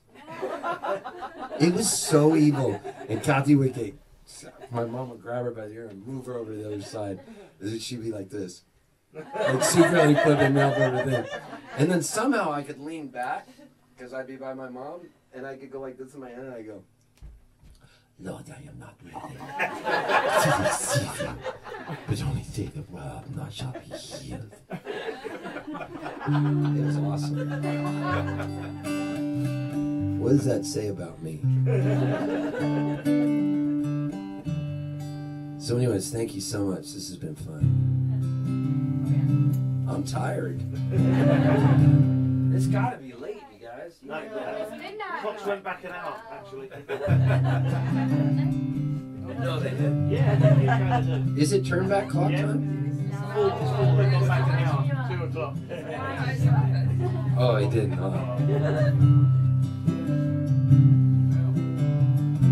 Because you guys know,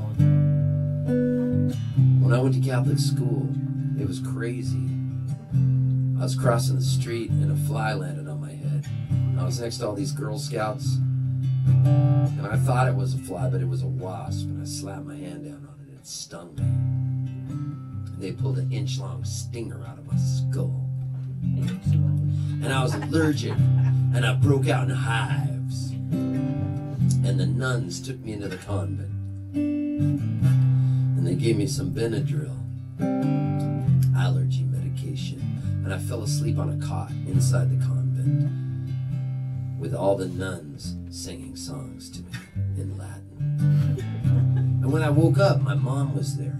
She was standing over me, and she handed me an orange-flavored ice cream sherbet push-up treat. And she kissed me right on the forehead, and I looked up. And she said, Stephen, I just want you to know one thing. She said, I love you. Then she said, I'm in it for the long haul. I'm with you to the end. And I'm in it for the long haul.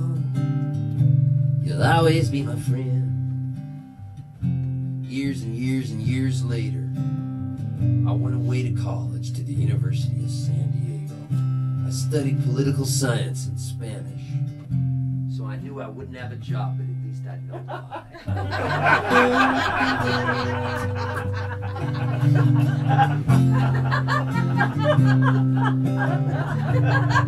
And I had a roommate named Todd. Todd was a Southern California surfer. And in Southern California, if you're a Southern California surfer, it's a totally different accent. This is not some Cockney stuff. This is like this accent. He'd come out of the water, he goes, dude. And there's different ways of saying dude, so you could be like meerkats communicating with each other with just the word dude. Like if he was going to tell you a secret no one else could know, you'd know because he'd go, dude. But if he saw you in the airport after not seeing you for a long time, he'd go,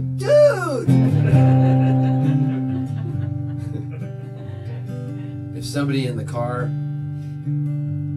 well, you know, farted, dude.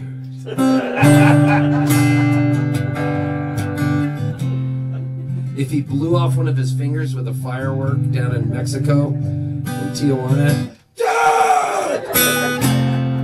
So many different ways of saying dude. So he came home one day and he got out of the water and he goes, dude. And I knew it was a woman. I go, dude? And he goes, dude. And I go, dude. He said, I met this chick, dude. She was in the water. She was so hot, bro. Got out of the water. We got 6 rolled tacos with guacamole and a couple Corona beers. She's coming over tonight, dude. I think I'm gonna get lucky, so I'm gonna put the B.O.P. underneath your bed. B.O.P. was an acronym for bag of porn. Which reminds me, I've got to get t-shirts made that say B.O.P. Bag of porn. So like if girls came over, he'd go, dude, where's the B.O.P.? And they wouldn't know what we were talking about. Anyways, there was 2 magazines inside this black bag with a red zipper. I won't say the names of the magazines.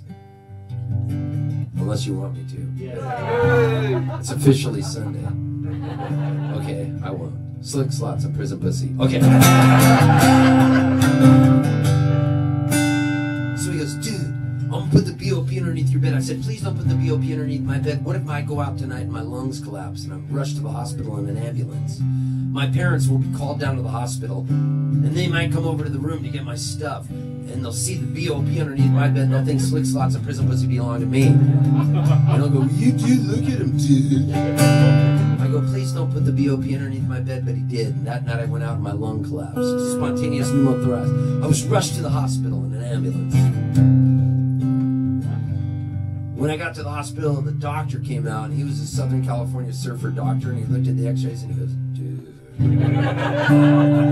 said, could you please speak more professionally? This sucks. Please, I'm really worried about my lungs. These are my lungs. He goes, dude, it's not good, bro. We're going to have to do what's called a thoracotomy. You're going to be in the hospital for about 2 weeks. We're going to call your parents to come down. They're going to need to come down. So my parents drove all the way down from Palm Springs, California. They brought the priest from our Catholic church who had driven over there to their house and drove down with them. And he had just come in from Dublin, Ireland. His name was Father Michael Murphy. And he drove my parents down to the hospital 2 hours to visit me. And I was about to go into surgery and they shot me up full of Valium and I was all relaxed. And I looked at my mom and I was hallucinating and she took on Todd's head. But it was my mom. And I looked at her and I go, dude? And my mom goes, Stephen, it's your mother. And I go, B.O.P.? She goes, what? And I go, B.O.P.? And then she cocked her head the way a chihuahua would look at you if you put a sweater on it at Christmas and took its photo.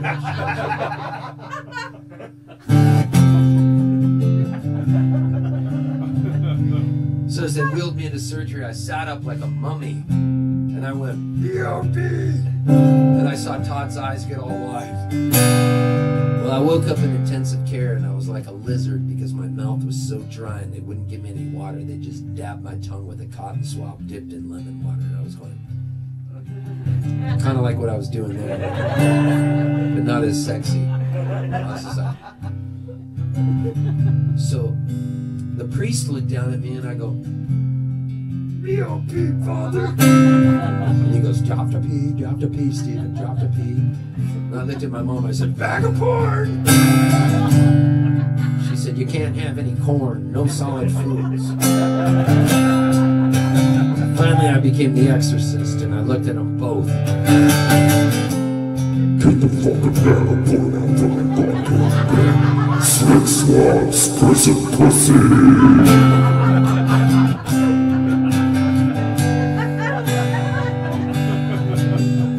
The priest covered my mom's ears, and my dad covered the priest's ears, and he leaned down, and he looked me right in the eyes, and he said, Steve, it's okay, we still love you. Besides, that Slick Slots was a pretty good magazine. But your mom and Father Murphy really liked prison pussy. And I said, no! You got a dart in your neck. And then my dad said, Stevie boy, I'm in it for the long haul.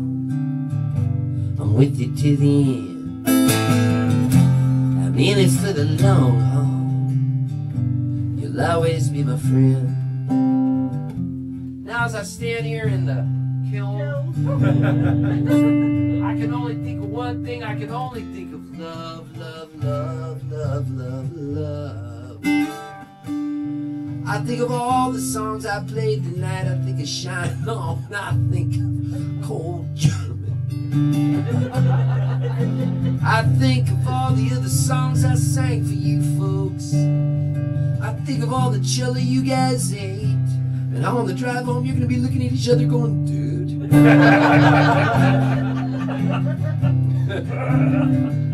I think of all the love in the world. I think of love, love, love, love, love, love, love, love. And how it makes the world go round. And what have I really loved the most in my life? Well, it was my dog, Bojo. Bojo, short for Bojangles. He was the best dog you could ever have in your life. I would sing him songs. First song I ever wrote was when I was 6, and I wrote it for my dog Bojo. I called him Honey, and then I shortened it to Hunson, even though Hunson isn't really shortening it, but I was 6. So I go, Hunson, Hunson, come here, Hunson. And he'd jump up and kiss my face, and I thought, I'm going to write him a song. But the only thing I'd heard on the radio was the Herman's Hermit singing, Mrs. Brown, you've got a lovely daughter. And their other one, oh, I'm gonna radiate for you, I'm gonna radiate for you. So I thought if you wrote a song, you had to have an English accent. So the very first song I wrote was when I was 6, and it was for my dog. And I didn't know what to rhyme with Hunson, so I made up another word called a Dunson. And this is what the song sounded like. Hunson a Dunson, where's your bouncing? I thought I saw it the other day. Was it walking or was it talking? I don't know, I could not say. And then he'd jump up and kiss me. And I was allergic to him, so I'd break out in hives and start sneezing and have to have an asthma attack and get my asthma inhaler out. One day I was playing catch with my dog. He was pretending he was on the Los Angeles Dodgers. I threw the ball that went over my dog's head, and he ran out to the middle of the road. Well, you know where this story's going, people. My dog got hit by a Cadillac. I'll never forget the sound of the tires skidding. I ran him inside, and he snapped at me. My dog's blood was all over me. He was about to die. I was so young. I was crying. I said, Mom, we gotta get Bojo to the hospital, please. Take him to the veterinarian. Except I didn't say the word veterinarian. I couldn't say it because I was only 6. I go, take him to the vegetarian.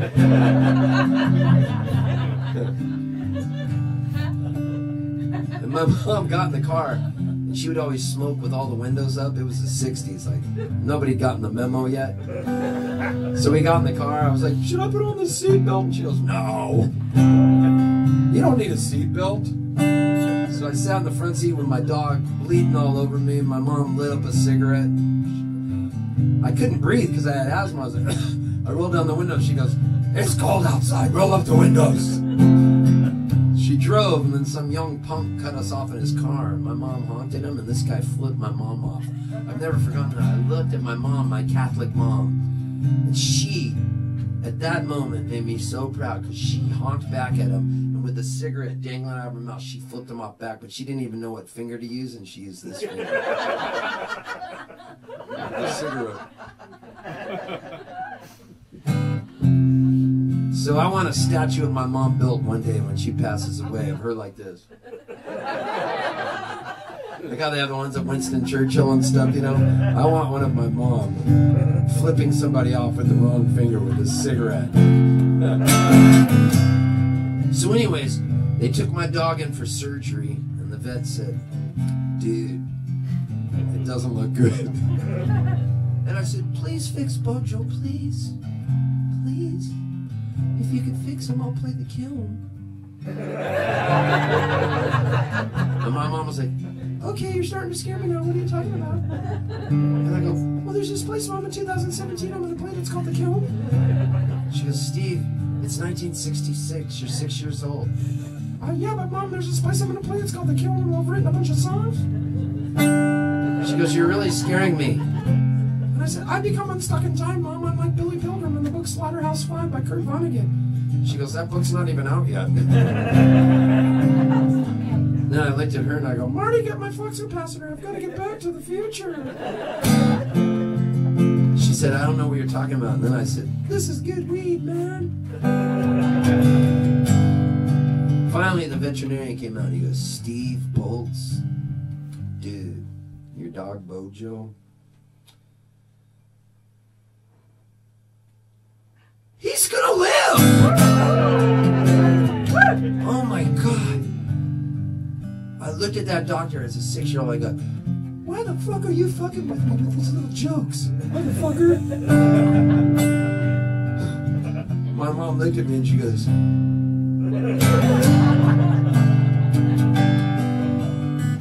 so we drove my dog home, and he slept in the bed next to me that night. And I had an asthma attack, broke out in hives. I took a big hit off my asthma inhaler.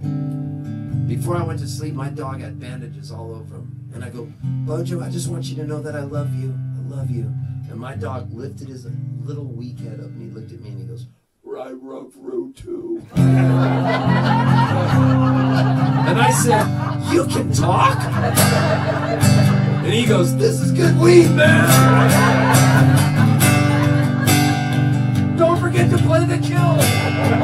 Ask everybody to howl for me. Ask everybody to howl for any dog they ever loved in their life. And then I said, Bojo, I'm in it for the long haul. I'm with you till the end. I'm in it for the long haul. You'll always be my friend. Let me hear you guys. I'm in it for the long haul. I'm with you till the end. I'm in it for the long haul. I'm in it for the long haul. You'll always be my friend. You'll always be my friend. One more time. I'm in it for the long haul. I'm with you till the end. I'm with you till the end. I'm in it for the long haul. I'm in it for the long haul. You'll always be my friend.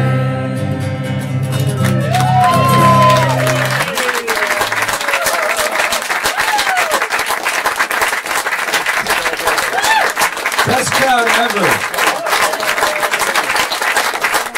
I recommend everybody here going and buy a t-shirt. You see how good Bob looks and is. Thank you to Bob and Barb for hosting this concert, for building such a cool venue. I love you guys. It was really fun. Polly, you rock. Keep learning music. The world needs you. Really, the world needs you, Polly. More than you know. You're our future. Bless your heart. Seriously.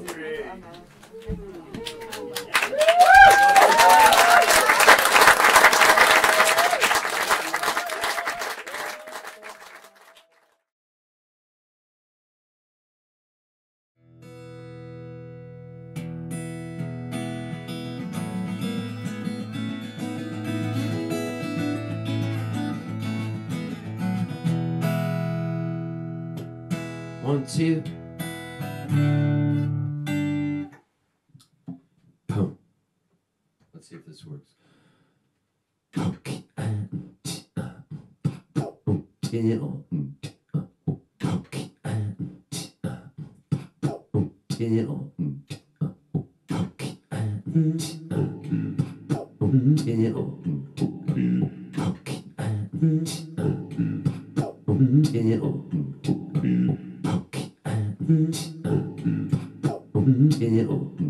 Never gonna, never gonna, never gonna, never gonna, Never gonna, never gonna. I can't stop. I can't stop. I can't stop. I can't stop. I can't stop. I can't stop. I can't stop. I can't stop. I can't stop. I can't stop. Everybody gonna stop if they try. Can't stop when they're driving down the road on the side. Can't stop when you're looking on the side of the sky. You can't stop. I can't stop. I can't stop. I can't stop. I can't stop every time I look inside your eyes. I gotta tell you, baby, gonna take me to the side. I feel my thigh gonna go up to my belly and I rub I can't stop. I can't stop. I can't stop. I can't stop. What? I can't stop. Keep it in. I can't stop. Keep it in. I can't stop. Keep it in. I can't stop. I can't stop. I can't stop. I can't stop. I can't stop. All in all, you're just another brick in the. I can't stop. I can't stop. All in all, you're just another brick in the. I can't stop. I can't stop. I can't stop. I can't stop. You are illegally parked. You have 5 seconds to comply. I can't stop. I can't stop. You are illegally parked. I said you have 5 seconds to comply, baby. I can't stop. I can't stop. I can't stop. What? I can't stop. I can't stop. I was riding the tube on my north side. I asked my buddy Sniptown, how do I get down? I want to get to Hemel Hemsptead Odeon. He told me the way, and he told me a good way. I was in Shoreditch, needed to go, needed to connect from the upside rail. Can't stop. I can't stop. I can't stop. I can't stop. Don't you know everything's run by machines these days? Nobody's actually running the tube. I can't stop. I can't stop. Simon Rodriguez, everybody thinks he's a Mexican, but he's not. It's spelled with an S and not a Z. He is from India, yes he is. He can't stop. I can't stop. I can't stop. He can't stop. He can't stop. He can't stop. He can't stop. He can't stop. He can't stop. He can't stop. He can't stop. He can't stop. He can't stop. He can't stop. He can't stop. He can't stop. He can't stop. He can't stop. He can't stop. He can't. When you go to Hemel Hemsptead, when you come out, make sure you look both ways, because the traffic's gonna come a little different than it did. I think you should ask her, because you know she's from Nebraska and she can't stop. He can't stop. He can't stop. He can't stop. He can't stop. He can't stop. She can't stop. He can't stop. He can't stop. He can't stop. She can't stop. He can't stop. He can't stop. Bucket